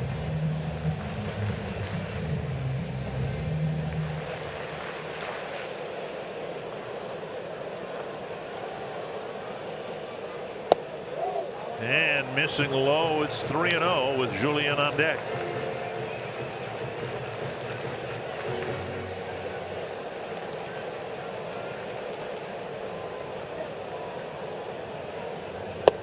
A strike. With the way his ball moves and as many ground balls as he gets, that extra base by Gallo could be huge. 3-2.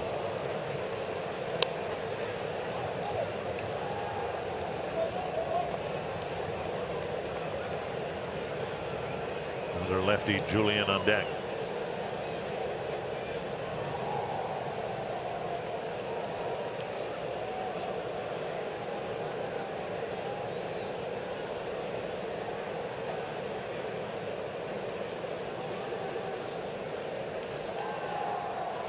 And a strikeout. Going down. That'll bring up Julian. Because Milner is the only lefty in the bullpen, Twins aren't even tempted to pinch hit Castro in this situation, because Julian may come up against a righty in the 9th inning.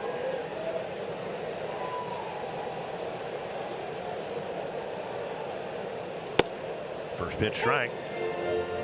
Julian 1 for 7 against lefties with a single.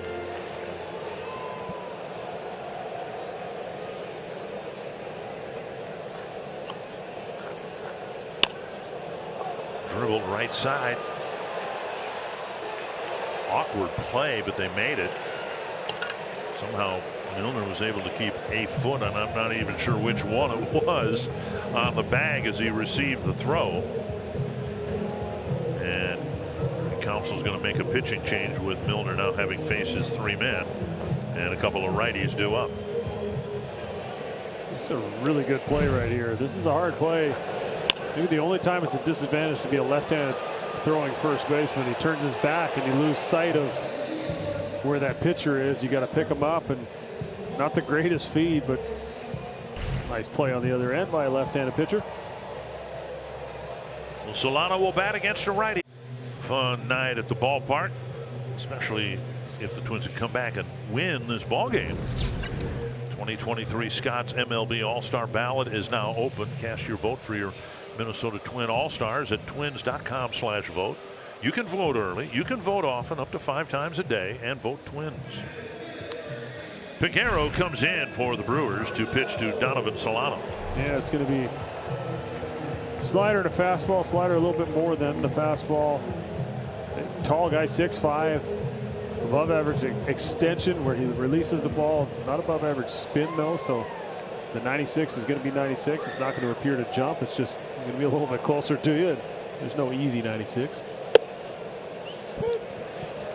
Well, Solano just timing him on that first pitch. Yeah, with a 95-mile-per-hour fastball. Take a look at one, see what he's got. Check out that arm slot, a little different. Burns' delivery. Well, the off-speed pitch, he's seen them both, but he's behind now 0-2. Yeah, that one started in off the plate. Hard to convince yourself to pull the trigger on that one.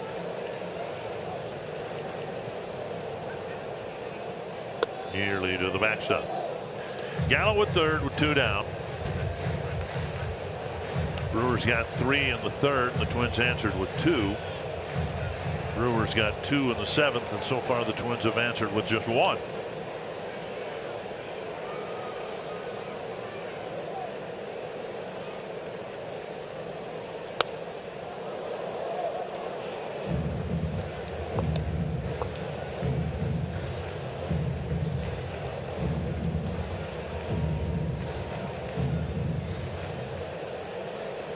One and 2.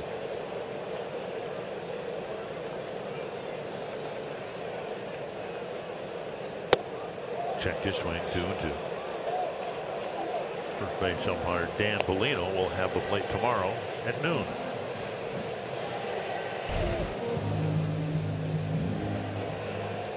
Oh yeah, he held that.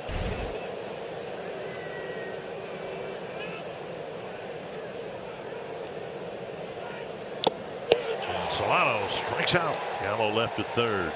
The Twins get 1 on the Farmer home run.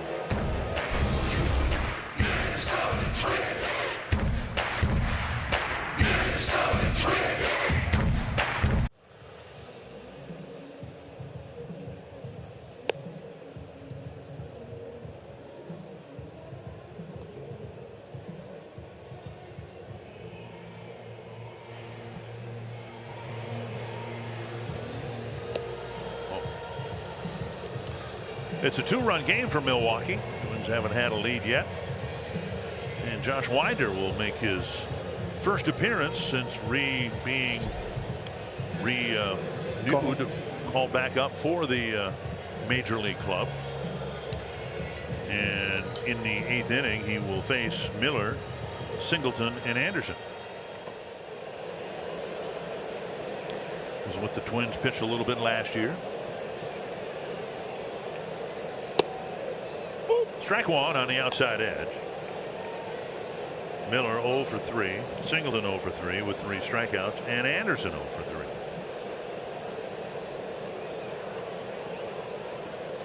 Swing and a miss, 0-2.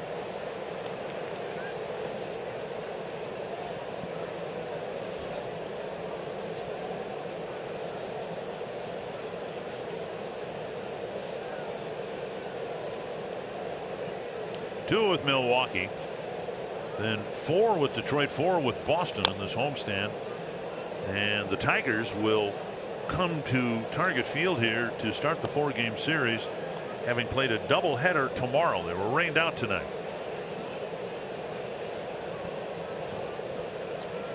Well, that's unfortunate. Dripping with sincerity. Shouldn't say anything. Forecast Friday, Saturday doesn't look great. No. No, but it's kind of odd now, the way it was forever. We're 66 now. This is the 67th game of the year. Swing and a miss. Jeffers with a flip to first to complete the strikeout. You go from playing a team 19 times in a year to not seeing them over a third of the way into the season. It's kind of crazy when you think about how everything's changed, but I think it is for the better, the way the schedule has lined up now. Singleton with 3 strikeouts. Tigers had it together for a while. They came within a whisker of the 500 mark, and then they had a 9-game losing streak that they broke yesterday or Sunday, I believe. Big comeback, down 5-1, I believe, in that game. Came back and won it 6-5 and 10. And they, like everybody else, just beset with one injury after another. To, in their case, the younger players. Odd that they have one of the oldest players in Miguel Cabrera, and he's been reasonably healthy. But it's the young guys that have broken down. Sky near second base. Correa wants it. Farmer wants it. 2 down. So yeah, it'll be interesting to see the Tigers and some of their younger players. Tigers 10 games below 500. White Sox 9 games below 500 right now, and it can change in a heartbeat. Right now it's a 2-team race in the American League Central. Guardians just a game and a half back, but 3 games below the 500 mark. The Royals have lost 7 straight, and they are losing tonight to the Reds in Kansas City. It's just crazy to think of how well this team has pitched. Chance to run away with it, but still in first place. A lot of positives there. Driven to the gap. Taylor streaking toward the gap. A one-hopper against the wall. Anderson glides into second with a double. Another 2-out hit for the Brewers. The most damaging hits have come after the second out, including Yelich's home run last inning. Yeah, this ball was barreled out there. Just a little slider that kind of, you see it get back towards the middle of the plate. Didn't get it to where he wanted to. Anderson does a nice job of just staying on this ball and staying through it. And as we've seen, if Taylor can't get it, it probably can't be caught. Missing down and away. 34,514 the paid tonight.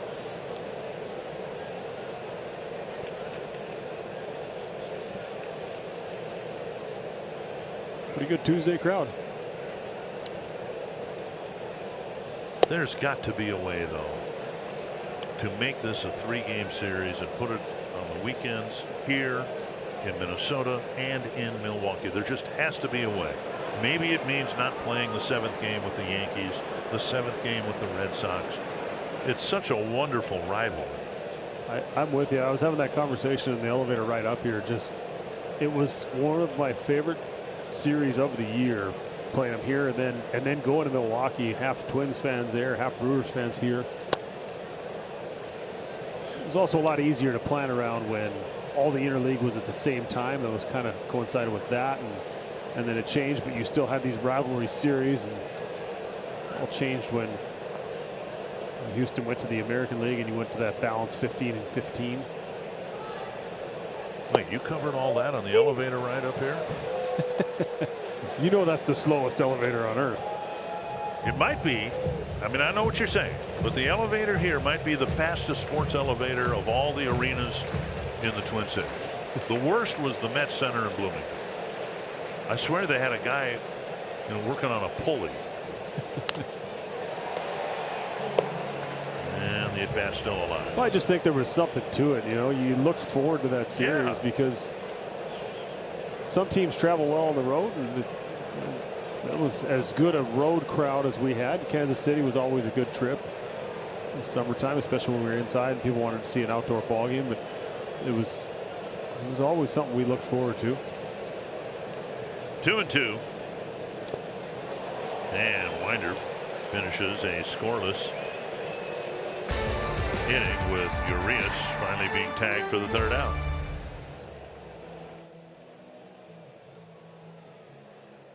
Two-game series. And tomorrow, a little afternoon, Bailey Ober will make the start for the Twins against Colin Ray. Ray's done pretty well for the Brewers. Ober's been outstanding for the Twins. Yeah, I'm sure Bailey's looking forward to getting back out there on the mound. Little interruption to his start. Payamps came in to pitch the 10th inning in his last outing. Gave up a single, ended up taking the loss because a runner was put on second base when he came in to start the inning. So first loss of the year. Former Blue Jay going to run a fastball up there about 95, a slider and a changeup. He's going to get the middle part of this Twins lineup, starting with Correa, Kirilloff. You'd love to get a base runner or two, put some pressure on him. And then you've got some moves on the bench. You got a couple lefties over there you can go to if you want. He's a high spin, high velocity guy, but he will leave some balls in the heart at the plate. Correa 0 for 3, a strikeout. A couple of ground outs, driving in a run with a ground ball in the third inning.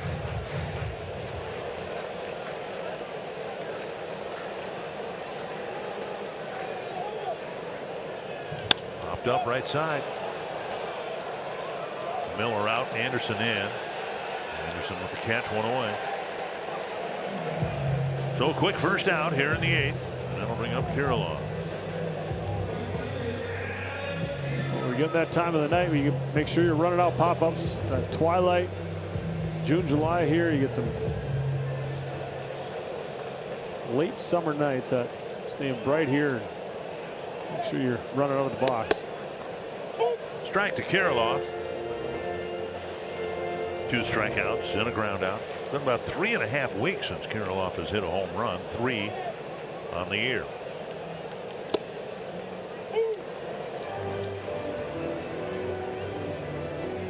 And again, an 0-2 count.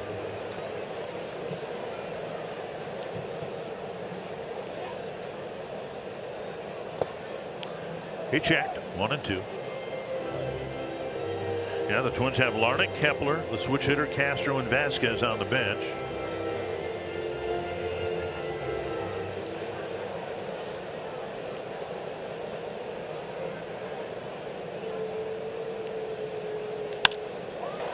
Into right field. The Twins finally hit a line drive through the Brewer infield. I was going to say, finally get one over 100 miles an hour that doesn't find somebody's glove. Kirilloff aboard, and that'll get Lewis to the plate as a tying run.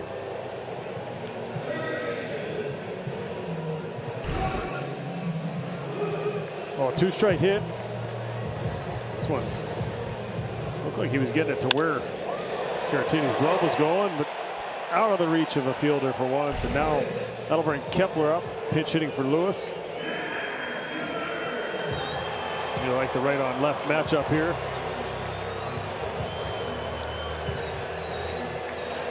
Kirilloff the right fielder, so it'll be a 1-for-1 switch defensively. Pinch hitter Kepler will stay in the game and play right field, one would think. And as we've seen pretty much every time this year, a pinch hitter that brings the pitching coach out. This copyright telecast is presented by authority of the Minnesota Twins. It may not be reproduced or retransmitted in any form, and the accounts and descriptions of this game may not be disseminated without the express written consent of Minnesota Twins, LLC.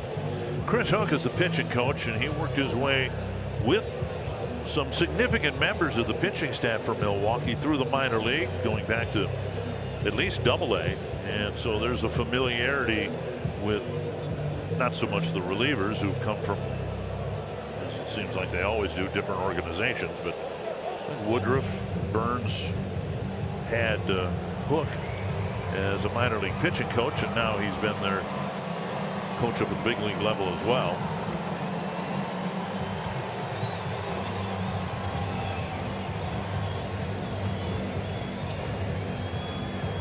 Kepler 2 for 6 as a pinch hitter. Twins have pinch hit home runs by Garlick and Gordon this year. They didn't have a pinch hit home run last year. On the outside edge, a strike.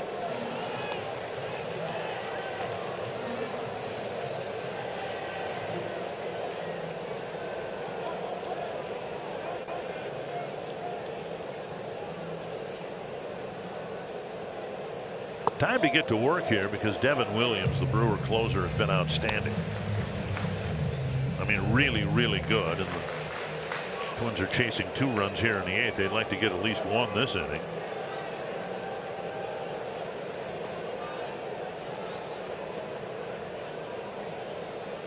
Down and away, 2-1. Williams has given up 1 run in 21 2/3 innings.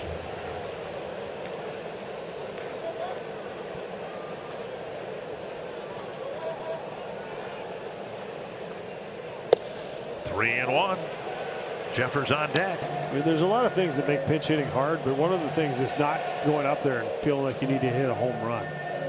It's hard because he's sending me up there. We got a righty on the mound. I'm a lefty. I got to try and tie this thing up as opposed to just going up there with the approach of trying to put together a good at bat. Can't roll off back safely. So you get in a 3-1 count and you figure, all right, I'm looking for something middle in and hit it up in the seats. And it's a very difficult thing to do coming off the bench and being able to just barrel it up like that. We see it from time to time, but it's more if the focus is on the at bat itself. Below the knees, we call a strike. Well, that's been there all day. Below the zone, both sides. Actually, that's probably the 15th pitch we've seen that's been below our box. It's been ended up called a strike.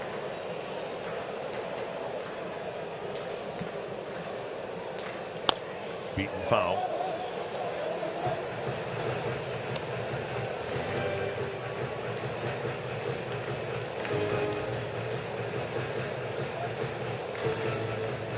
Not the fleetest of foot. Twins don't want to strike him out, throw him out, so very likely he'll stay at first with the deficit 2 runs.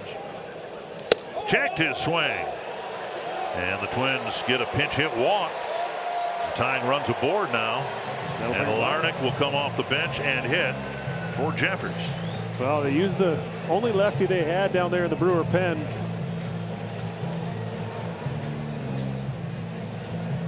Back in the 7th inning, he faced 3 batters. They got him out of there, and Rocco knows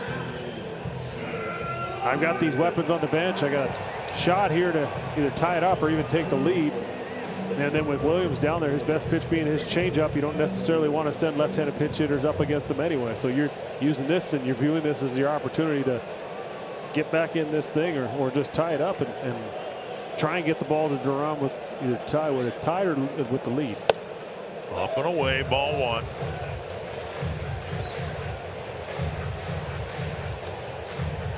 Larnach leading the team in runs batted in with 30 coming into play today. 0 for 3 as a pinch hitter. A drive, right field, hooking, foul. 34,514 the paid attendance here tonight. Most of them Twins fans, and they almost had something to cause them to erupt. Just a slider that just kept following him in. He barreled it. He was talking to it. So close. Good swing. Got to the seats in a hurry, but foul. Low 2-1.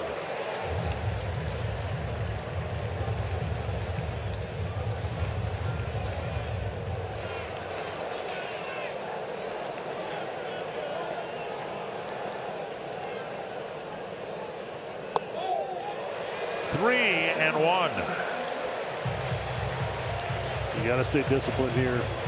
They're aware of Larnach's power. They're aware of what he's trying to do. You just got to shrink the strike zone if you're Larnach right here and look for something you can put a good swing on. The walk to Kepler, just the 7th for Payamps. Now he's in danger of issuing back-to-back walks, which would send the tying run into scoring position for Farmer. Off the glove of the pitcher. They get an out there, and Larnach beating the relay. Payamps was able to deflect it within Miller's range, and they got the force play at second, 2 down. Yeah, not sure what happens to this ball if he doesn't touch it. It's either a double play or a base hit. I don't know. Guessing Adames would have been able to get to it. I'm thinking it's kind of the same thing. It sounded like he broke his bat, but he's probably waiting back on it, and then he's got to touch the bag himself at second. I think it ends up with the same result as we had. Farmer stung the ball 3 times, has a double and a home run to show for it. That hit him. It went through him. The duck out of the way. Ball 1. Oh, got Looked the like that jersey. hit his jersey, and the Twins are going to challenge this. It looked like it got his jersey. Sure it did. Oh, yeah. So this is a reviewable play. When they first talked about reviewing plays, Twins are going to challenge this, but a hit by pitch was not on the list of things that could be reviewed. And then Jeter got him to change it. The ruling on the field is that the batter was not hit by the pitch. Minnesota has challenged. Watch and the previous jersey. play is under review. Sure looks like it made contact. Take another look. Maybe the center field camera is the one that has the best angle. But why not take a look here and see if you can load the bases up for Gallo? Just watch here. Tailing up and in. No. Farmer didn't feel anything. Is it going to be enough to overturn it? Yeah, I don't know.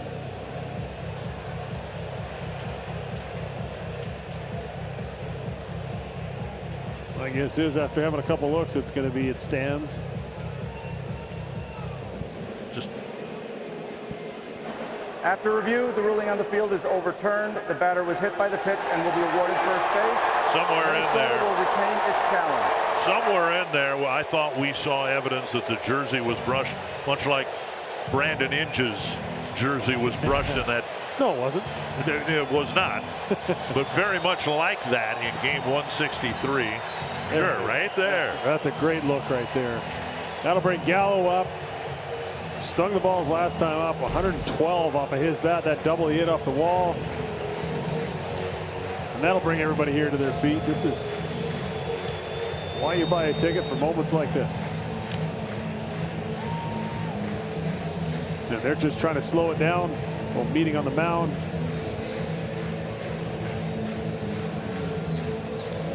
So picked up a little bit for the Twins with the bases loaded. Correa hit his grand slam in Toronto.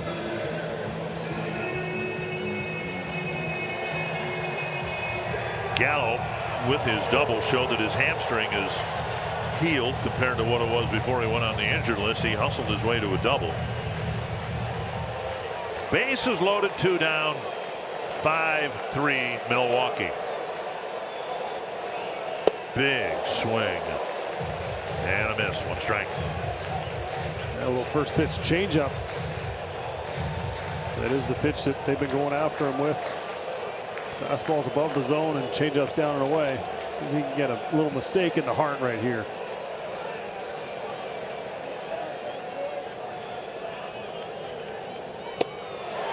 Fastball and strike 2.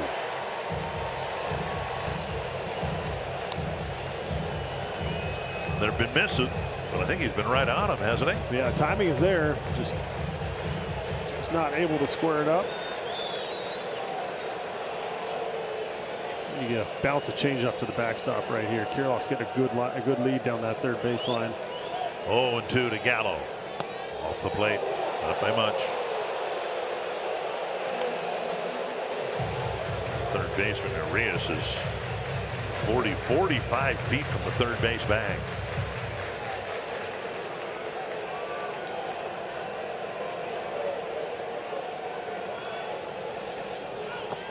2-2. That's the changeup I was looking for, but Caratini did a nice job of blocking it. If the inning continues, Taylor's on deck. Do you take one more shot at trying to get him to chase and then elevate, or do you just elevate above the zone here? See how they play it. Ball 3. That's a good take. That ball started in the zone, started over the plate, ended up below the zone. He has walked Kepler. He nearly walked Larnach. He hit Farmer, and now it's 3-2 to Gallo. Telling yourself right here, trust those hands, see it. Called third strike. Right down the middle of the plate. And the Twins fill them up and leave them full.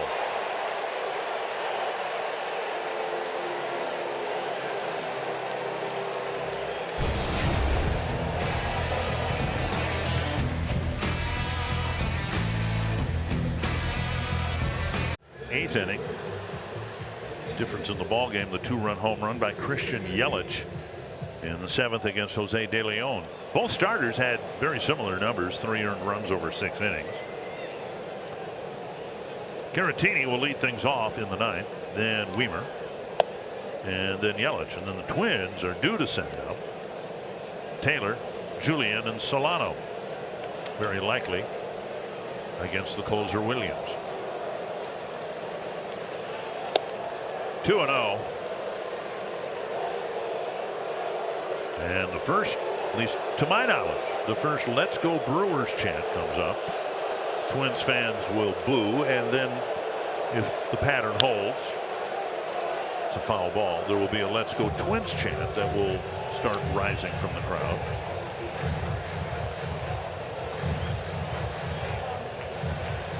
This is the part that was fun as a player. Hearing that back and forth adds the atmosphere. A lot of cheeseheads here. And you use that term affectionately. Right? Yeah, the cheese hat on. 3-1. Brewers got a leadoff walk in the 3rd from Lopez and turned it into 3 runs. 3-2. Pitch was up. Mark Rutherford has been a generous ball strike umpire tonight.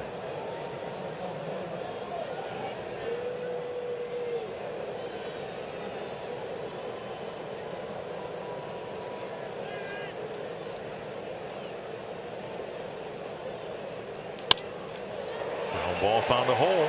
Not a leadoff walk, but a leadoff single. Caratini's got 3 singles on the night. That'll bring up Weimer.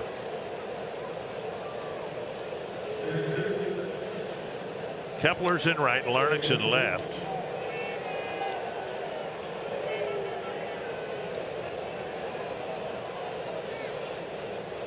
Solano is second. And what, Gallo's out of the game? Okay. High fly right center field. Taylor on the track makes the catch, 1 away.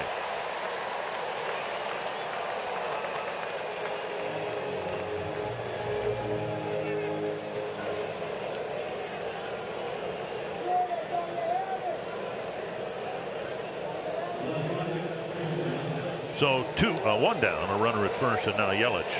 A 2-run double in the 3rd, a 2-run homer in the 7th. We were talking about sometime over the last road trip about teams can get things done when the big shooters start shooting, and the player we focused on and context we were giving you was Jose Ramirez of Cleveland. Guardians are scoring more runs now. Ramirez has picked it up a bit. Well, look what, even though he's hitting in the leadoff spot, what Yelich has provided the Brewers here. He's driven in 4 of their runs.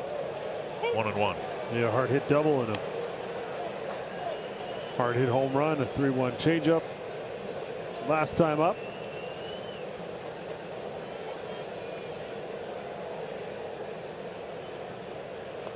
And there a strike, 1-2. It's interesting because they've got him to chase. That'll be Devin Williams coming in, throwing that plus changeup. They've got him to chase below the zone on some breaking balls. You got into an account where they felt like they had to throw him a fastball. He had a hard double. Well, the base hit through the hole on the right side. Caratini will hold up at second base. First and second. One out, and now Adames. Well, you have to keep it right here. You cannot give up any more runs with Williams warming up and how good he's been all year. And this is a breaking ball in the zone. Yelich, I'm sure, is going to have to get used to seeing that ball roll through the infield again.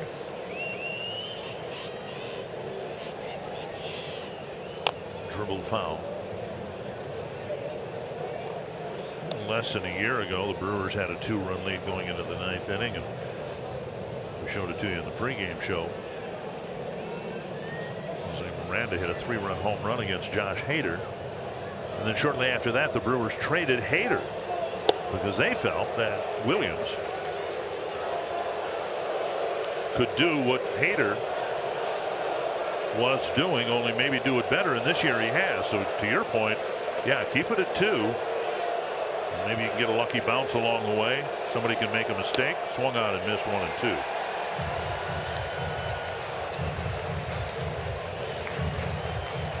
And Adames will take a timeout.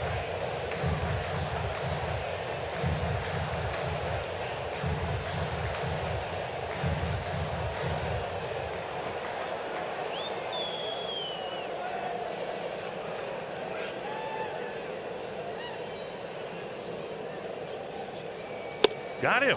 Breaking ball near the outside edge, gets a swing and a miss. 2 down, and now Tellez.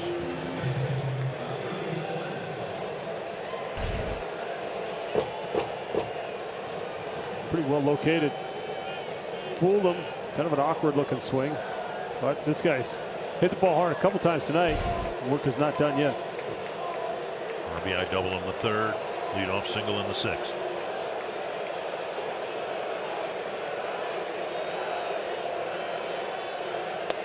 Strike 1.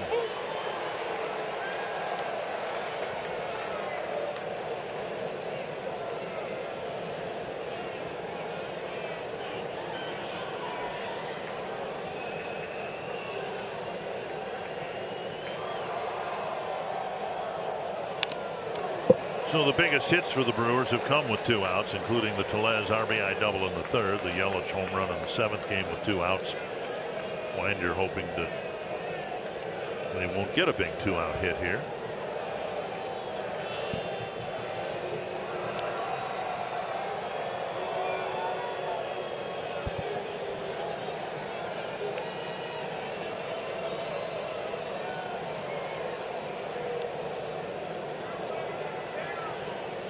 Oh, 2. Nice dig by Vasquez, who's catching.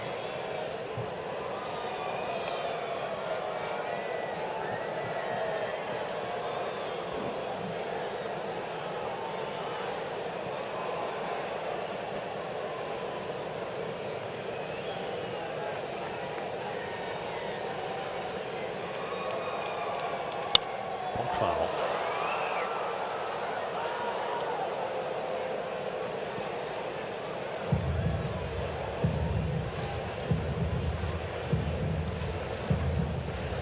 One and 2 to Rowdy Tellez.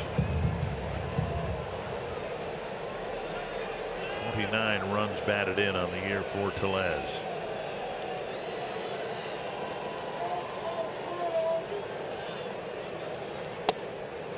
Clipped the inside edge, but missed at 95.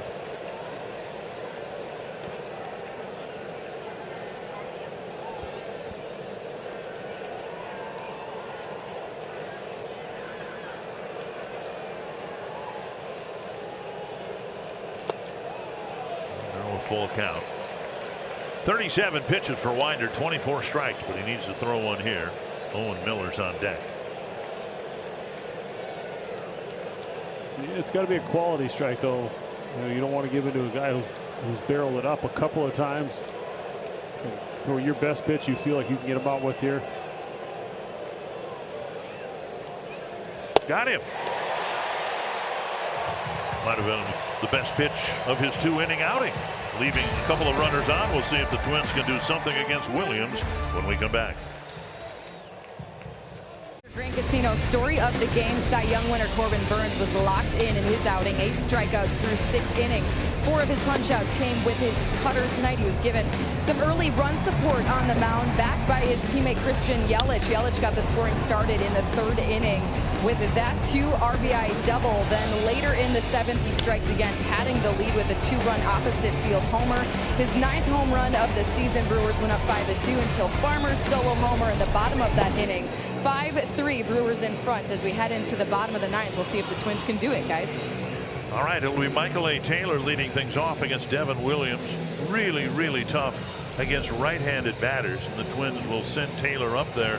One bench player left, Castro, but the play here might be to save Castro's speed in the event they get the tying run on base. So not using him here, and that made me think at least that maybe a bunt might be in order for Michael A. Taylor. Yeah, it's like they brought Anderson in from right to play 3rd, I believe.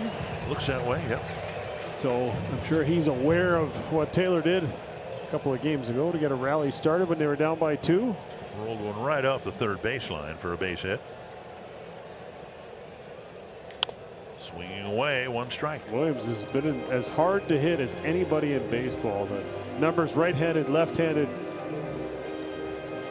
right around 100. The batting average against, he's given up 1 home run on a changeup to a right-handed hitter. That's been it. High fly, center field. That ball's hit well. Weimer back. Gone. A home run for Michael A. Taylor. And it's a 1-run ball game. That'd be 2 home runs given up now. That one on a fastball right over the plate, and he's been swinging a hot bat.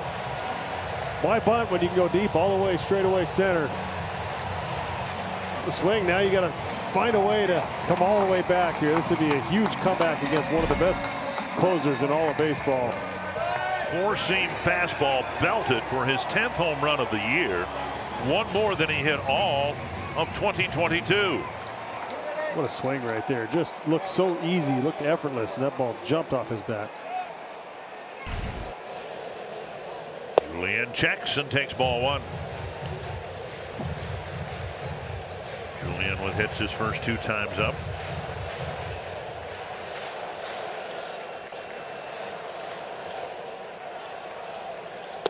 Two and 0. In a sense, he is the perfect guy to come up because of his ability to draw a walk.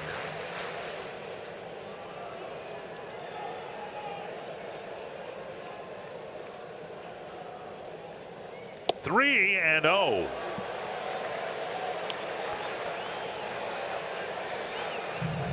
Only 1 2/3 innings, just now 2 runs, 10 walks, 1 of those intentional.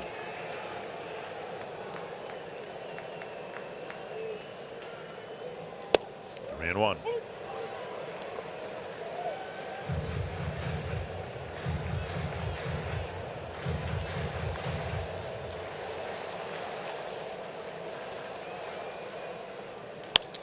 Lifted on the left field line.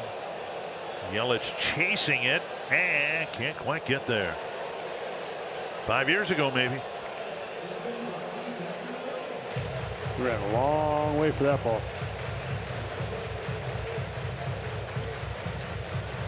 Playing a little deeper, playing a little further off the line. Center fielder shaded towards that right center field gap. So with the changeup specialist on the mound, you're thinking more of a pull type defense, and Julian takes his time out. He's drawn 9 walks. He struck out 29 times in his career. Those numbers will even out in time.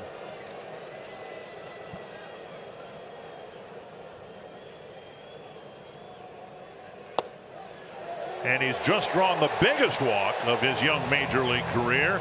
The tying runs aboard with nobody out. Well, everything's setting up well for the Twins if they're able to tie this thing up. They're going to get a pinch runner here. Castro's going to come in for Julian. But the Twins bullpen is, you've still got Jackson, you've still got Duran down there. The Brewers are playing to win this thing, obviously, as you would. To win it in 9, they've gone through their setup, and now they got their closer in the game. If you find a way to tie this thing up, you've kind of got the advantage moving forward with a couple of power fresh arms down there. A lot of work left yet, though. Solano with an RBI single back in the 3rd. Castro moves toward second base. Solano takes ball 1. Castro's the top base stealer on the team with a dozen. He had it too. He was trying to pick a changeup to run on. That ball was below the zone. Would have been a really hard pitch for Caratini to throw on if they throw over here after that little fake steal. And a high throw allowed Castro to slide in safely. Well, he's got a big lead. He's kind of maxed out there, so in a good spot. And it's good to know that, hey, this is how far I can get, and I can get back from there. Big aggressive lead. They don't really want to divert Williams' attention too much away from the batter. There he goes. Pitches up and away. Safe at second base. Castro nearly overslid second base. This is a good pitch to throw on, too. He got that fastball up. Caratini got out there in a hurry. They're thinking about taking a look at it, but they're not going to.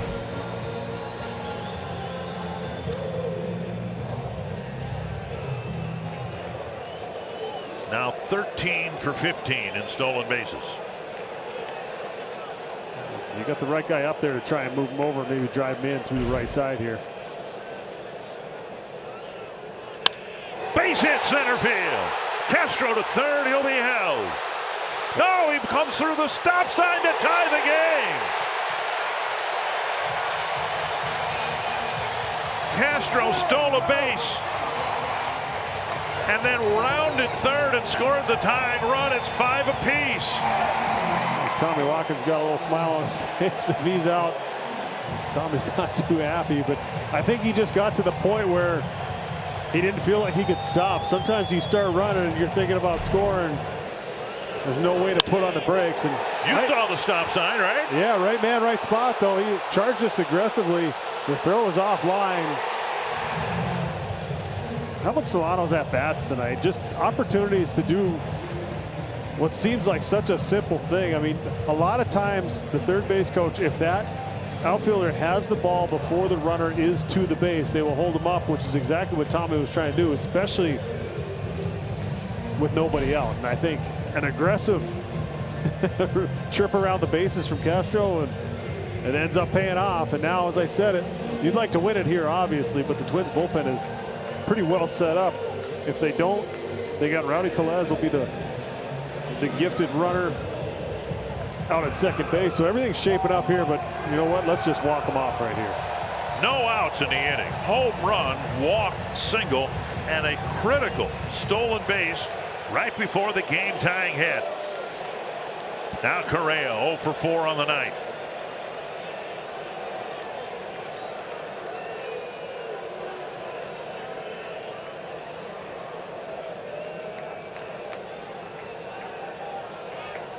And that throw to first would have been better served during the Solano at bat rather than with him at first. Yeah, I don't think he's going here, especially with Correa and Kirilloff coming up.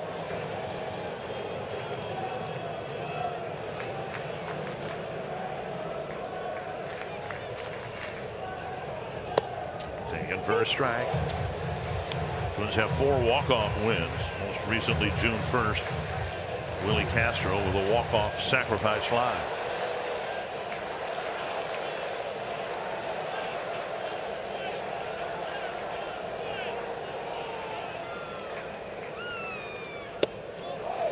So the resume for Williams was every bit as impressive as we told you. He'd given up 1 run all year long, and he's already given up 2 here in the 9th and hasn't retired a man.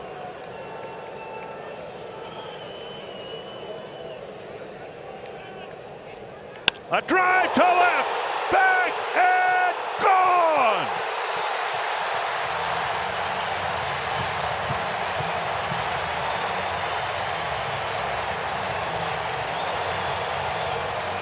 Carlos Correa signature moment in his year and a half for the Twins.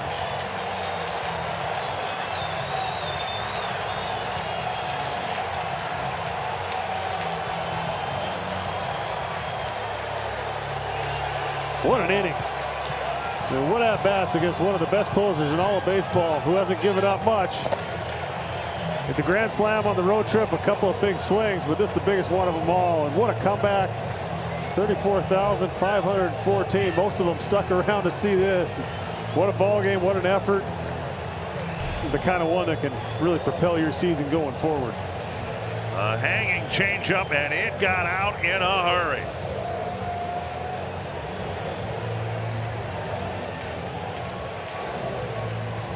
I think I almost knocked down the second deck right there. What a swing. He knew it immediately.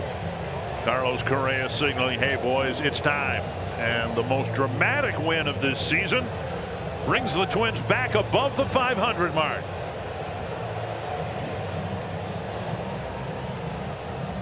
And much like they did last year when Jose Miranda gave the fans a big jolt with a 3-run home run against Josh Hader. 2 home runs and 4 runs against a guy who had given up just 1 all year long. That was beautiful.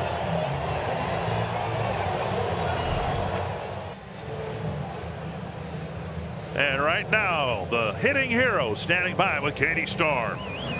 Carlos, a huge comeback win against one of the best closers in baseball. It was a full team effort tonight. How are you able to get it done? You know, we never gave up. We never gave up. The at-bats have been getting better, especially the last week. We had a great series against Toronto, great team, and we just carried into today. Great at-bats together. Thank you, everyone. We got to talk about your at-bat. You are the hero of the night, a signature moment for you. You can hear the crowd here at Target Field. How did that feel to get it done for your team in that moment that you just had? Feels great. It feels great. This is the atmosphere that we want. You know, we want to keep winning ball games. We want to eventually win championships and have this ballpark park packed every single night. And this energy is unmatched. Love you guys. Donovan Solano, Eddie Julian, there's been so many guys. What can you say about the depth and how they've stepped up for this group? Yeah, he's been unbelievable. You know, Donnie barrels for a reason, right? He's always putting the barrel on the ball, always giving us great at-bats. And, you know, that at-bat and Michael's at-bat inspired me to go out there and try to win the game. And lastly, your 5th walk-off win of the season. How good is it to start this 10-game homestand in this kind of fashion? Feels great, feels great. You know, they got a great team on the other side, great pitching, and, you know, Kobe Burns, you know, he did a great job, but at the end of the day, you know, we were able to put good at-bats together, win the first game of this long homestand, and let's go, let's keep going. Great work tonight, Carlos. Congrats on the win. Thank you. Carlos Correa, the hero of the night. What a dramatic comeback win for the Minnesota Twins. Stay with us here on Bally Sports. Trevor and Anthony are back with Twins Live after this.